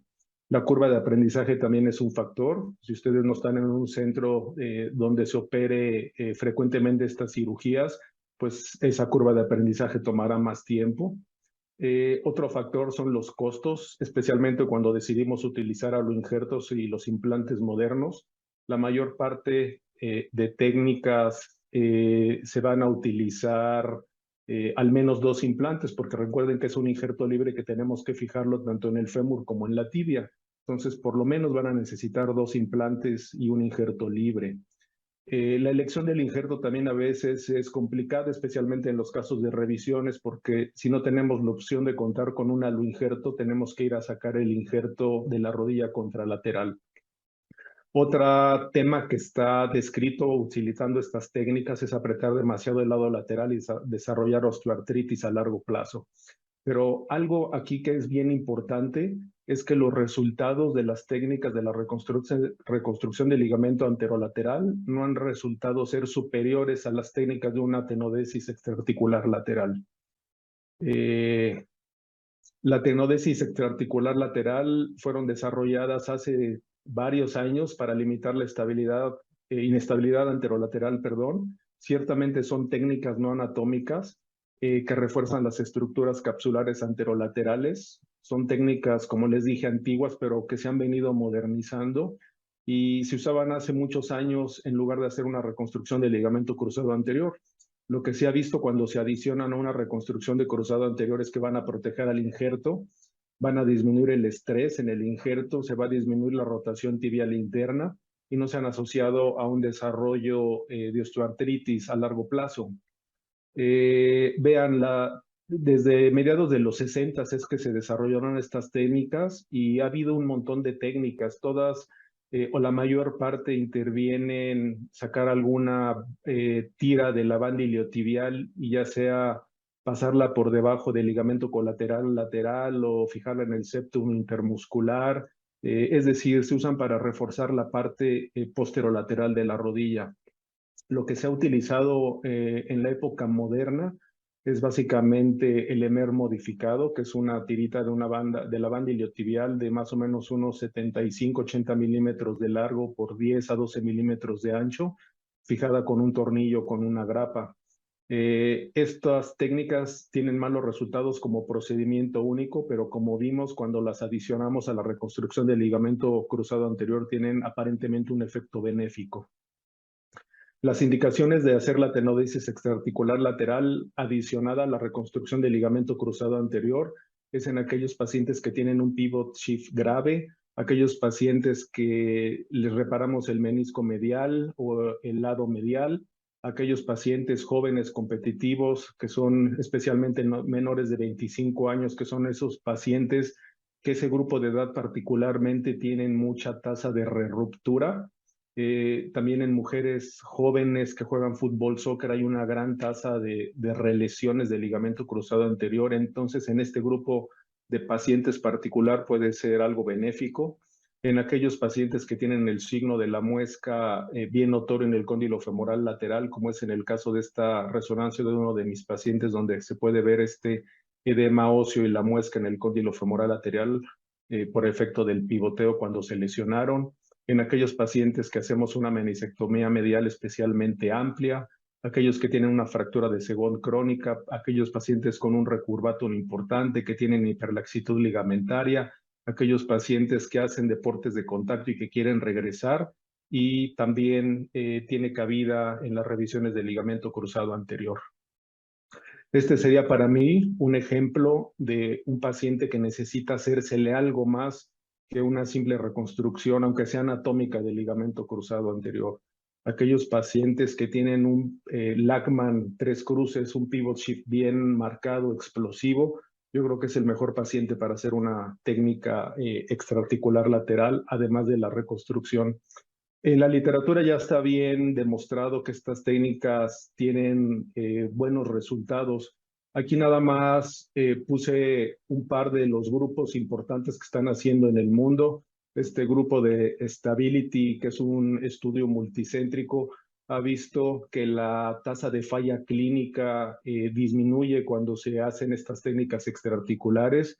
Y el grupo Santi, que es un grupo de franceses, también ha visto que cuando se adiciona una reconstrucción del ligamento anterolateral, la tasa de rupturas y de fallas y de reoperaciones después de la reconstrucción disminuye. En este metaanálisis reciente de este año se ha visto que los resultados funcionales también son mejores. Hay una menor tasa de ruptura cuando adicionamos la tenodesis extraarticular lateral. Y en este siguiente estudio de 72 pacientes, este es importante porque fueron pacientes que tenían hiperextensión, que tenían laxitud lateral, que tenían inestabilidad rotatoria grave, y se ha visto que cuando se adicionó esta tenodesis extraarticular lateral, los resultados mejoraron. Y otra cosa bien importante es que la adición de la reconstrucción del ligamento anterolateral o de la tenodesis extraarticular lateral no va a retardar ni alterar la recuperación funcional ni los tiempos de regreso al deporte, lo cual es importante porque los pacientes siempre nos lo preguntan. Si nosotros vemos el caso particular de las revisiones, que yo lo uso muy frecuentemente en revisiones, realmente hay pocos estudios, hay pocos pacientes, la metodología ha sido diferente porque el tipo de cirugía es más complicada, es diferente. No hay un consenso sobre la mejor técnica, pero lo que sí se ha visto es que hay una tendencia a tener una menor falla del injerto, hay menor inestabilidad residual, los pacientes tienen menos Lachman y menos pivot shift a la hora de la exploración física por parte del cirujano. Y lo que sí es cierto es que no hay diferencias en los resultados subjetivos de los pacientes, pero lo que nosotros podemos sentir con las manos y medir es mejor. Todavía en las revisiones no se ha clarificado así perfectamente quiénes se beneficiarán de utilizar unas técnicas de estas, pero yo creo que vale la pena adicionarlas. Hay muchos estudios, el problema es, como les decía hace un rato, son pocos pacientes y cirugías complejas, pero la tendencia es a que los resultados funcionales son mejores cuando adicionamos estas técnicas a las revisiones. ¿Qué técnica hago yo? Pues hago la del Lemaire modificado. ¿Y por qué? Porque es una técnica fácil, es simple, es reproducible, la curva de aprendizaje no es tan grande y es una técnica relativamente barata, no tan costosa. Yo utilizo una tira de la banda iliotibial de 10 milímetros de ancho y entre 7 y 8 centímetros de largo. La voy a pasar debajo del ligamento colateral, como dice la técnica clásica. Hago una perforación generalmente entre 6 y 6.5 milímetros y la coloco regularmente 10 milímetros proximal y 5 milímetros posterior a la inserción femoral del ligamento colateral lateral. Aquí lo que es importante es que ustedes tengan una angulación de 30 grados cefálica y 30 grados ventral para evitar que ustedes vayan a tener una coalición de sus túneles del femoral del cruzado anterior con la perforación que ustedes están haciendo para fijación de la tenodesis en el fémur. La fijación la hago con un tornillo interferencial generalmente de 7 por 23 milímetros y la rodilla la ponemos en 20 grados de flexión y en neutro, sin rotación. Estas son algunas imágenes de cómo se ven nuestros pacientes posoperados. Esta tomografía es una revisión. Aquí nosotros podemos ver cómo estaban los implantes y los túneles de la primera cirugía y después yo le hice una revisión con hueso, tendón, hueso y aquí pueden ver la perforación de la tenodesis extraarticular lateral. Y clínicamente así es como se ven. Siempre queda ligeramente abultado la parte lateral, porque como hay que meterla debajo del ligamento colateral lateral, se abulta ligeramente aquí la parte lateral, pero generalmente no hay mayor problema cosmético.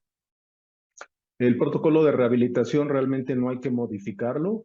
Si nosotros no hacemos nada en los meniscos o en el cartílago, pues no vamos a tener limitaciones.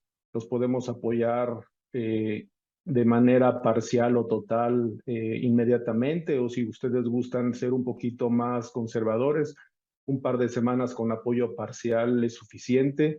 Los arcos de movilidad van a ser libres a menos que, como les dije hace un ratito, hayan hecho algún gesto en el cartílago o en los meniscos. Regularmente podemos empezar la fisioterapia una semana después de la cirugía y hay que seguir básicamente el mismo protocolo de reconstrucción del ligamento cruzado anterior.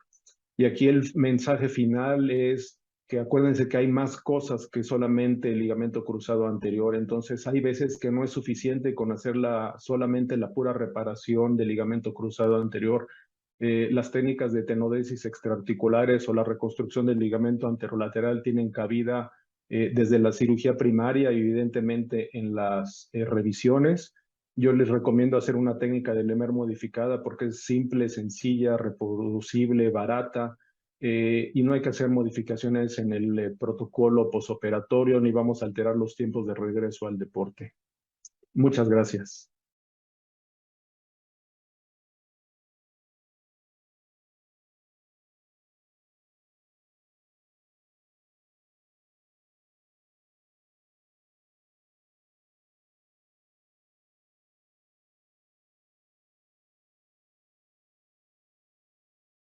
Buenas tardes, soy la doctora Anel Olivos Mesa, especialista en artroscopía y lesiones deportivas. Les voy a hablar sobre el uso de ligamentos sintéticos en la reconstrucción del ligamento cruzado anterior. Sabemos que las lesiones del ligamento cruzado anterior son de las más frecuentes dentro de ortopedia y mucho más dentro de las lesiones de rodilla. Si estas lesiones no se tratan de forma adecuada, pueden llevar al desarrollo de osteoartrosis temprana en un promedio de 5 años. Es bien sabido en la literatura que la reconstrucción del ligamento cruzado anterior de forma quirúrgica es el tratamiento de elección para evitar complicaciones. Existen diversos factores que influyen en la reconstrucción del ligamento cruzado anterior, entre ellos el tipo de injerto, el diámetro, la perforación, la técnica por la cual hagamos los túneles y los métodos de fijación. Enfocándonos en el tipo de injerto, es bien sabido que el autoinjerto, sobre todo el semitendinoso recto interno, son los que más se utilizan en la actualidad y existen diversas publicaciones de cómo tomar estos injertos. Sin embargo, existe un sinnúmero de fallas en la toma que nos hacen tener ciertas complicaciones como ruptura del ligamento colateral medial, lesiones neurológicas o incluso ruptura prematura de esos injertos que vamos a utilizar para la reconstrucción.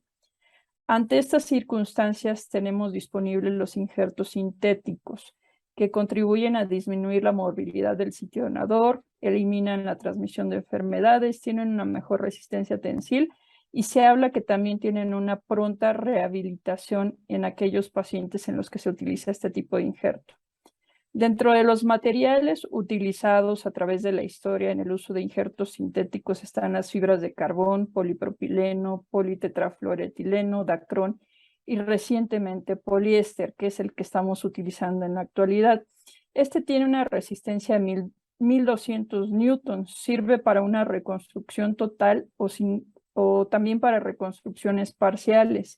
Tiene la característica de tener un hueco en el centro en el cual nosotros podemos introducir un injerto autólogo o un aloinjerto para hacer una aumentación. Su diámetro es de 7 milímetros y tiene una longitud de 71 centímetros, bastante considerable en el caso de las reconstrucciones de lesiones multiligamentarias. El tipo de reconstrucción con este injerto es muy similar al de los injertos nativos. Se ha visto en la literatura que en algunas circunstancias se ha dejado de utilizar este tipo de injerto debido a que se cree que tiene muchas fallas secundarias a una inflamación persistente como sinovitis, lo cual conlleva fatiga mecánica, poca adhesión de las células para formar tejido y posteriormente pues, su integración a los túneles óseos. Nosotros en nuestro grupo de trabajo y de investigación hicimos algunos estudios con este injerto Jewel ACL que es de poliéster, en donde evaluamos la adherencia celular, la viabilidad y la formación de tejido in vitro, utilizando algunas células tomadas de la tibia proximal, aislando células troncales mesenquimales de algunos pacientes. Se realizaron cultivos in vitro tanto de células troncales mesenquimales como de condrocitos para evaluar la adherencia y la capacidad de formación de tejido de estas células dentro de este andamio. Para esto hicimos esta publicación en donde observamos cómo están las mallas o las fibras del poliéster en el injerto y cómo se observa en esta imagen fluorescente representa la célula viva o viable que finalmente va a producir alguna matriz extracelular. Aquí observamos cómo en toda la malla del poliéster todo lo que florece son células vivas, con lo cual comprobamos que la vitalidad o la viabilidad de las células se mantiene en este ambiente o en este tejido que es amigable para las mismas. Esta es una fibra a mayor aumento en donde todo lo que se ve alrededor que es fluorescente son células adheridas que finalmente en algún momento van a producir tejido o matriz extracelular. ¿Qué pasa con la aplicación clínica? Está recomendado en la literatura que podemos utilizarlo para reconstrucciones totales, pero sin embargo también es posible utilizarlo para reforzamientos o reconstrucciones parciales del ligamento cruzado anterior, como este ejemplo, en donde podemos dejar el muñón nativo del ligamento cruzado y solamente en el centro perforar el hueso para poder pasar el injerto. Este es el injerto sintético de poliéster, en donde observamos cómo hay un centro hueco en donde podemos meter este injerto, ya sea autólogo o aloinjerto. En este caso tuvimos una ruptura prematura de uno de los injertos donadores y solamente nos quedó uno, por lo cual obtendríamos un injerto bastante delgado que nos podría contribuir a una falla temprana. En este caso es importante poder hacer una aumentación con este tipo de injerto. Este injerto es sumamente largo, suficiente incluso para dividirlo en dos y poder hacer reconstrucción de dos ligamentos al mismo tiempo, como en el caso de las lesiones multiligamentarias. La fijación es igual a un injerto nativo. En la parte proximal lo podemos fijar con un botón cortical o con un tornillo en el túnel femoral y en la parte distal también con un tornillo. Aquí podemos ver cómo ingresa el injerto en la parte del túnel femoral y en la parte distal a nivel del túnel tibial lo fijamos con un tornillo biocompuesto o un tornillo biodegradable. En esta imagen podemos observar cómo el injerto cruza directamente con el ligamento cruzado posterior, teniendo una ubicación bastante anatómica. Aquí la rodilla está en extensión y vemos que no hay pinzamiento del injerto. Y esta es una imagen final. Al cerrarle a la bomba del agua en la artroscopía vemos cómo todo el sangrado se adhiere al nuevo injerto para empezar a producir un tejido similar al del ligamento nativo. En las aumentaciones, si tenemos lesiones parciales del ligamento cruzado anterior con un porcentaje de pérdida de un 50 o 60%, podemos dejar parte del muñón nativo y como parte de complemento hacemos una perforación alterna para en el centro del injerto nativo poder pasar el injerto de ligamento sintético como observamos en las flechas amarillas. Esto sería una aumentación de reconstrucción del ligamento cruzado anterior. Nos sirve también para reforzamiento en aquellas lesiones que tenemos una lesión parcial y que necesitamos aumentar el grosor o la tensión del mismo. Esta es una paciente de 39 años de edad en la que le hicimos diversos tratamientos, entre ellos una reconstrucción del ligamento patelofemoral medial que también se hizo con injerto sintético, una reconstrucción del ligamento cruzado anterior en donde podemos ver las imágenes coronales y sagitales, cómo se observa un ligamento pues bastante maduro. Hicimos una osteotomía de Fulkerson, todo esto en la misma paciente. Otra alternativa también es realizar una reconstrucción de un injerto mixto, es decir, podemos utilizar el injerto sintético combinado con un autoinjerto o un aloinjerto. Esto con el objetivo de aumentar el diámetro del injerto final. Sabemos que las recomendaciones a nivel internacional en cuanto a reconstrucciones de ligamento cruzado nos indican que nuestro injerto debe ser mayor a 8 milímetros para disminuir el riesgo de ruptura. En este caso, cuando tenemos un injerto semitendinoso o recto interno delgado de 6 o 7 milímetros, es uno de los casos que podemos utilizar un injerto sintético para realizar la aumentación y poderlo llevar a 8 milímetros, como se observa en esta imagen, en donde el injerto nativo se metió dentro del injerto sintético. Esta es la configuración en la cual nosotros preparamos el injerto para poder hacer una fijación proximal con botón cortical, cómo salen dos bandas a través de esta preparación y finalmente esas dos bandas van a salir a nivel de la tibia para hacer la fijación con tornillo biocompuesto. Los pasos en la reconstrucción son similares a los de una reconstrucción nativa. En este caso lo hacemos en una reconstrucción por portal medial en la cual se coloca la guía a nivel de la cortical posterior. Perforamos el túnel para el botón cortical.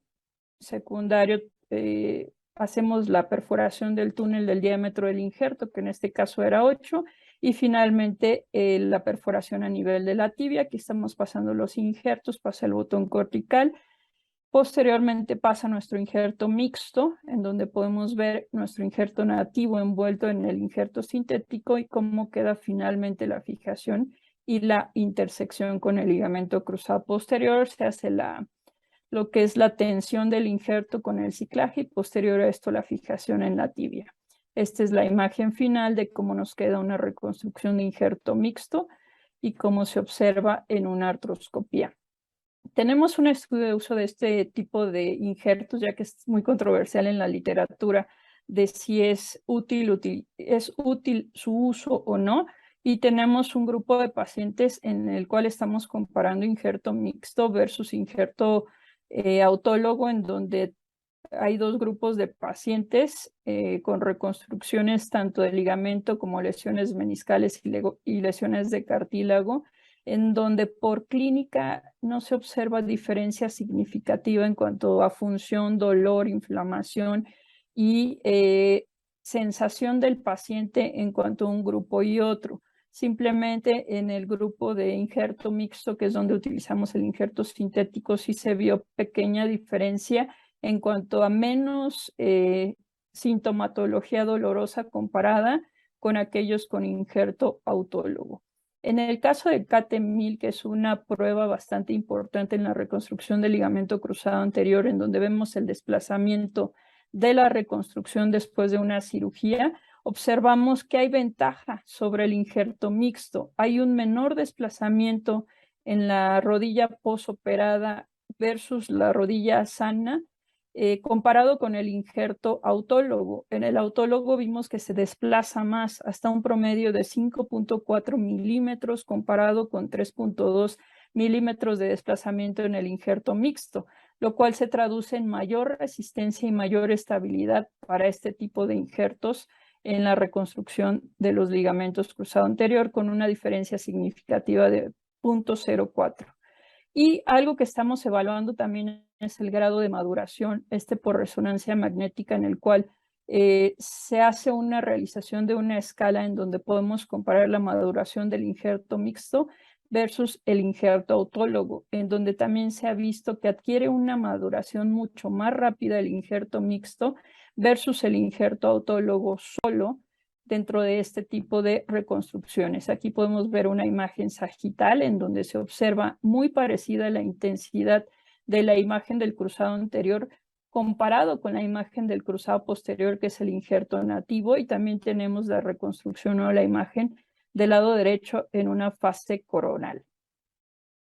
En conclusión, pues este tipo de injertos son de bastante ayuda en situaciones específicas, como en aquellas tomas de injertos autólogos que son muy delgados, los podemos utilizar como aumentación.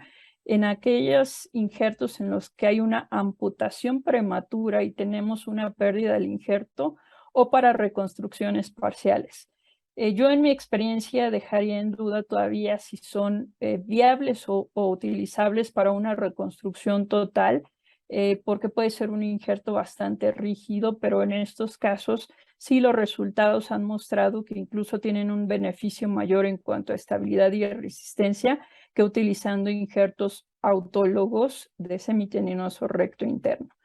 Es bien importante que en cualquier tratamiento que realicemos no nos olvidemos de las otras estructuras o de las lesiones asociadas, en este caso como rupturas de menisco, ruptura parcial de menisco o meniscectomías totales, o incluso lesiones de cartílago, siempre llevando este orden del ABC, que nuestra rodilla esté alineada, que tenga un buen balance. Esto se refiere al ligamento. Si no tiene un buen balance, no podemos llegar a la C, que es cartílago y menisco. Agradezco mucho su atención y espero sea de beneficio esta presentación. Muchas gracias.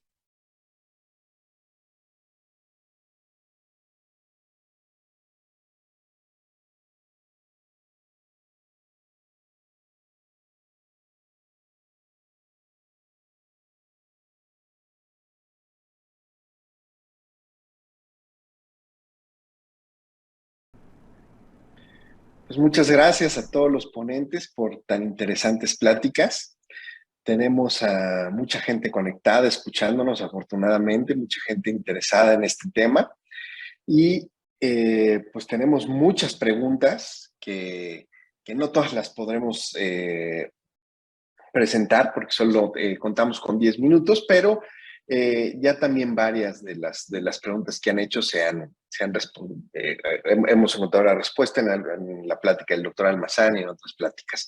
Entonces, primero que nada, vamos a poner una pregunta al doctor Muñoz. Preguntan del público si los puntos de cruz no necrosan el ligamento cruzado anterior a la larga. Hola a todos, hola Alex. Respondiendo a la pregunta, la realidad es que no. Recordando un poquito la literatura y la anatomía, la circulación o la irrigación, en este caso del ligamento cruzado anterior, y en su mayoría está en la parte femoral, en la parte proximal. Por eso gran parte de la reconstrucción, las reparaciones, en este caso del ligamento cruzado anterior, han tenido éxito. Lo que platicaba, lo que hacía mención en la plática, en las rupturas proximales. Sin embargo, en nuestro caso, por ejemplo, cuando hicimos la reparación del ligamento cruzado anterior, pues nos fuimos contra viento y marea, porque al final decidimos hacer la reparación en el polio distal, digamos, en la parte distal del ligamento cruzado, y aquí prácticamente consideramos que nos ayudó bastante en cuanto a la reinserción, de que previamente se había hecho la reconstrucción del ligamento cruzado posterior, y pues ese sangrado de médula ósea, con todos sus factores, yo creo que contribuyeron en su cicatrización. En esta práctica ya no incluí, pero hay una resonancia magnética a los 12 y a los 24 meses donde se ve el ligamento integrado, y clínicamente el paciente en este caso le fue bastante bien. Entonces, la realidad es que dentro de lo que cabe, el tejido sinovial en cualquier reconstrucción del ligamento cruzado anterior nos da esa posibilidad de que la irrigación se vaya retomando, se ligamentice el ligamento, y en este caso yo creo que el punto de cruz, afortunadamente, pues creo que no nos necrosó, y no creo que haya mucha importancia. Aquí mucho tiene que ver también lo que comentamos en la plática, que la calidad de nuestro ligamento cuando lo queremos reparar es importante para que en este caso se integre. Espero que le haya podido responder. Claro, yo en lo personal utilizo siempre puntos de cruz para las reparaciones, sobre todo de las avulsiones de la espina tibial, con túneles óseos. Siempre he hecho puntos de cruz y nunca he tenido problemas con necrosis del ligamento. No sé los demás ponentes si hayan tenido alguna experiencia con esto.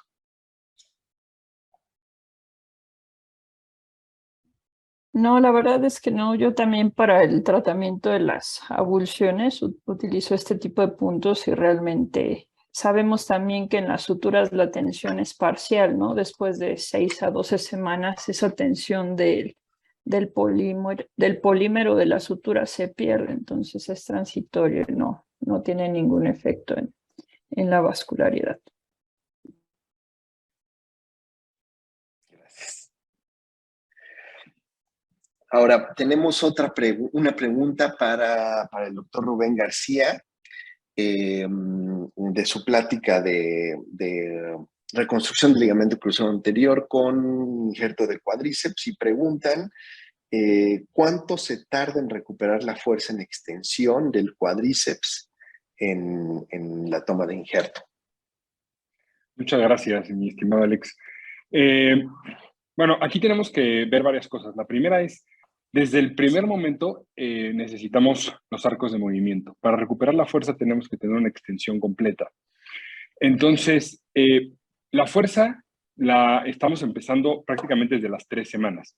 Ahora, hay atletas, hay padecientes de alto rendimiento que hacen una fisioterapia adecuada y prácticamente a los 3 meses ya tienen una potencia muy buena. Pero la literatura nos habla de hasta 6 meses. Hay pacientes que la pueden llegar a recuperar por completo hasta 6 meses, porque pueden empezar a tener potencia, pero la potencia previa, la potencia deseada, es un concepto aparte. Entonces, más o menos estamos hablando de eso, 3 a 6 meses.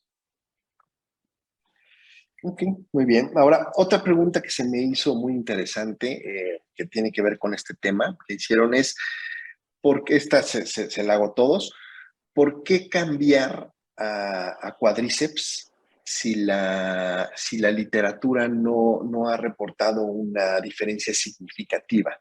Si creen que sea moda o creen que sea preferencia del cirujano, ¿por qué creen ustedes que ha habido esta tendencia? Aquí, sí hay diferencia significativa en algunos estudios que nos hablan en las pruebas isokinéticas, le va mejor a comparación de la pata de ganso. Pero yo creo que faltan más estudios, falta continuar con este procedimiento. Como les ponía el artículo, es el injerto del futuro, es prometedor. Y yo creo que por esa parte sí hay pruebas que lo demuestran. Y una cosa que a mí se me hace muy interesante es el grosor. Realmente aquí no hay pierde. Si necesitamos un grosor de 10, tomamos de 10 y no estamos batallando como a veces nos pasa con otros injertos.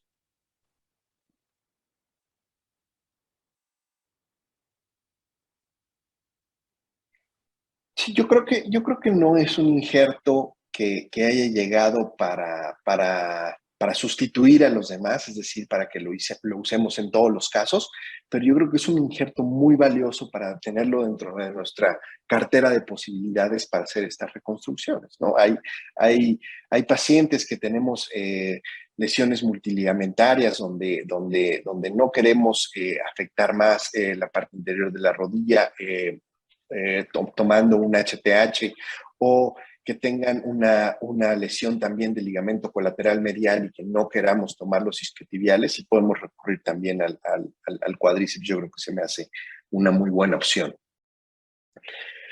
En cuanto a la plática del doctor Pérez Jiménez, hay una pregunta dirigida hacia él. ¿De cuál es la edad máxima que considera usted en los pacientes para indicar una reconstrucción del ligamento cruzado anterior? Bueno, esta pregunta no está directamente enfocada hacia una técnica All Insight como se explicó en la plática. Mira, la reconstrucción del ligamento cruzado anterior, en términos generales, tiene que tener una finalidad, que es la de proveer una estabilidad en la rodilla. Y eso principalmente, la utilidad se da cuando el paciente necesita de esa estabilidad.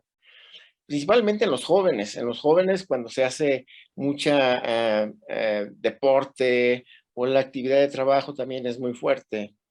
A medida que va progresando la edad en la persona, llega a los 40, todavía el paciente es muy intenso en la parte deportiva y en la parte de la actividad laboral.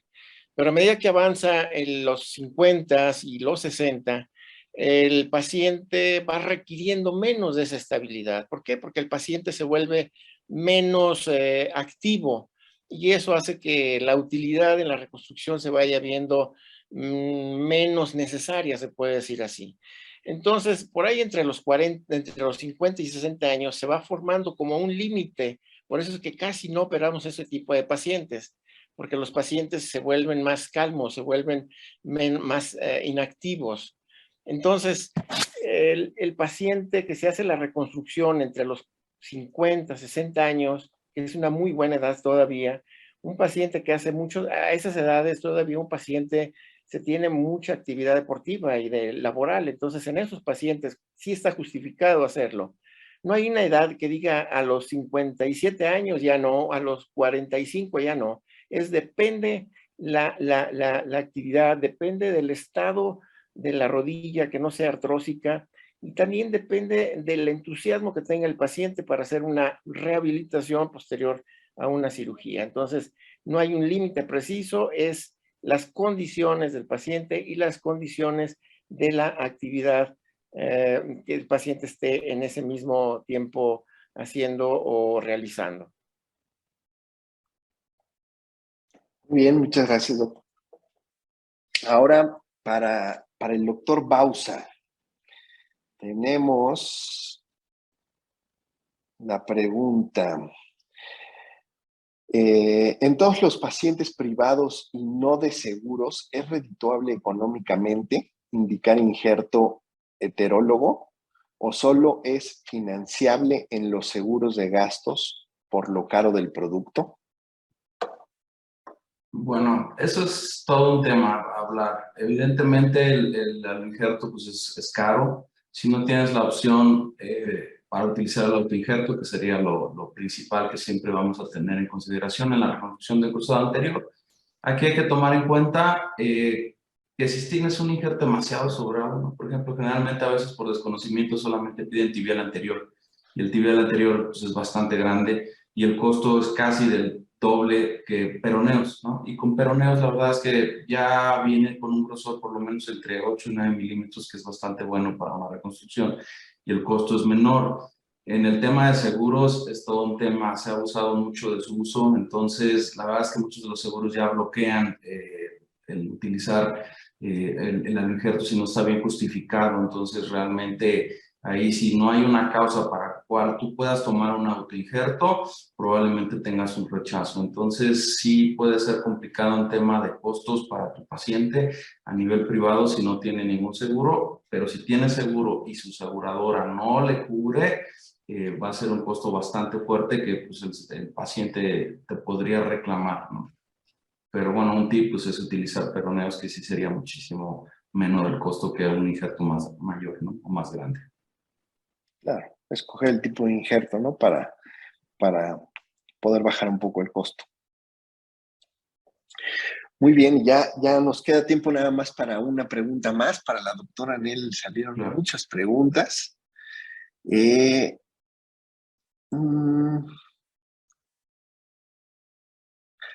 La reconstrucción híbrida en su práctica únicamente la utiliza para aumentar el diámetro o con la intención de darle soporte extra al aloinjerto o al autoinjerto. Principalmente para aumentar el diámetro. Bueno, son dos recomendaciones básicas. Para aumentar el diámetro en aquellos pacientes en que tuvimos algún problema en la toma del injerto autólogo, por ejemplo, yo uso mucho semitenioso recto interno y a veces se nos llega a ir algún injerto y nos queda muy delgado. Esa opción me gusta mucho para hacer una aumentación, además que le da mayor resistencia, como vimos en el resultado del CATE-1000. Pero en pacientes que tienen actividad física,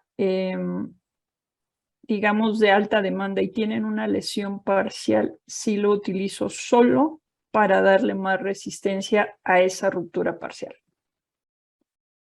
Son dos cosas distintas, porque en una estás reconstruyendo todo y en otra solo estás haciendo un reforzamiento. Pero siempre hay ligamento. Siempre hay ligamento. Porque otra pregunta que hicieron ¿es solo refuerzo o sustituye al LSA? Eso me gustaría que lo contestara. Yo no le tengo aún la confianza.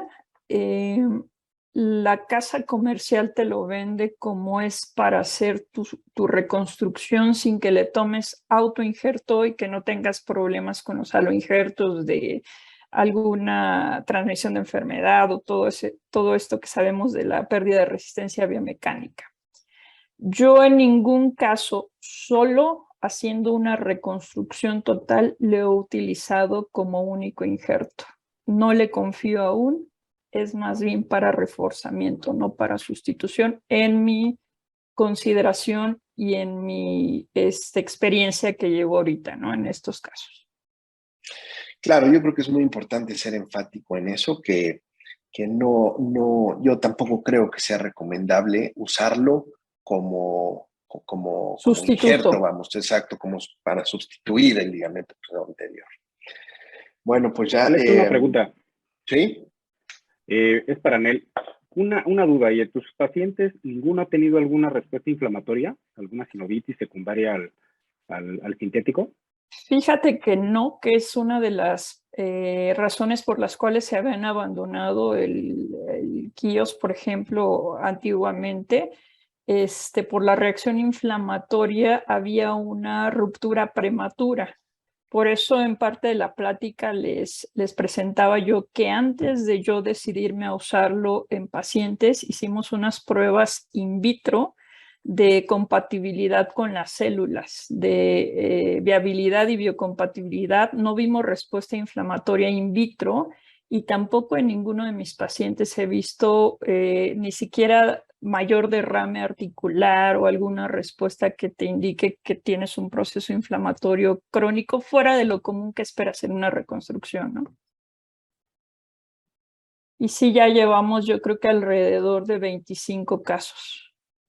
Pues buenísimo. Sí. Gracias, Anel. Sí. Muy bien, pues ya se nos acabó el tiempo. Por último, me gustaría nada más que cada uno me dijera qué injerto es el que usan más frecuentemente ustedes en sus reconstrucciones. Yo en lo personal, semitendinoso recto interno. Yo también un 90% de los casos semitendinoso recto interno en reconstrucciones totales. Y sí, cuando tengo que reforzar, insisto mucho que sí utilizo esta parte del sintético. Doctor Bausa. Igualmente. Sí. Perdón. Yo también, el 90% es semitendinoso recto interno. Isquiotibiales. Yo igual, isquiotibiales, prácticamente la mayoría de las cirugías. A mí todo lo que tenga que pueda afectar el complejo extensor, definitivamente nunca será mi primera opción, ni cuádriceps ni HTH, ¿no? Justo porque al generar dolor o riesgo de ruptura, sobre todo en pacientes con mayor actividad física, no creo que sea la primera opción. Doctor Muñoz. Yo sí me voy como un 50% a lo injerto y 50 isquiotibiales. O sea, si tengo la posibilidad que el paciente pueda pagarlo o que lo pueda yo ocupar, les pido el injerto heterólogo, y ya si en este caso no puedo, pues les hago la reconstrucción con isquiotibiales. Es muy raro el HTH, normalmente se lo dejo a pacientes menores de 20 años, básicamente. ¿Y cuál usas del cadavérico? O sea, Generalmente el tibial anterior me gusta mucho, principalmente, vuelvo a lo mismo y es algo que decía Bausa, el costo es alto, pero si se lo voy a pedir y alguien lo puede pagar o el seguro lo autoriza, o incluso en la institución, si de repente lo tenemos aprobado, prefiero tibial anterior o tibial posterior, ¿no? Por la longitud y también por los tamaños, que normalmente sí nos llegan a tener pues mayor a 9 milímetros, entonces eso nos ayuda bastante. Claro, y le puedes pedir pues como quieras, ¿no? Quiero uno de 10 milímetros. De 9. Exacto, sí. Muy bien. Rubén. Yo prácticamente a todos uso cuádriceps, 90% uso cuádriceps. Por eso te di la plática. Muy bien. Exacto. Sale. Perfecto, pues yo creo que ya nos comimos todo el tiempo de las preguntas. Les agradezco a todos ustedes sus pláticas muy interesantes. Ya podemos concluir. Muchas gracias. Gracias por la invitación. Buenas noches a todos. Gracias, Alex. Buenas noches. Buenas noches. Gracias. Buenas noches. Bien, pues buenas noches. Tuvimos una sesión interesante y bueno, rompimos el récord de asistentes el día de hoy. Felicito al doctor Alejandro Novoa por esa participación y ese tema, siempre de gran interés. Y no me queda más que invitarlos a la comida del Día del Médico el día 22. Por ahí la información está en la página del colegio, está en todas las redes sociales y los esperamos. Que tengan ustedes muy buenas noches y a descansar todos. Buenas noches.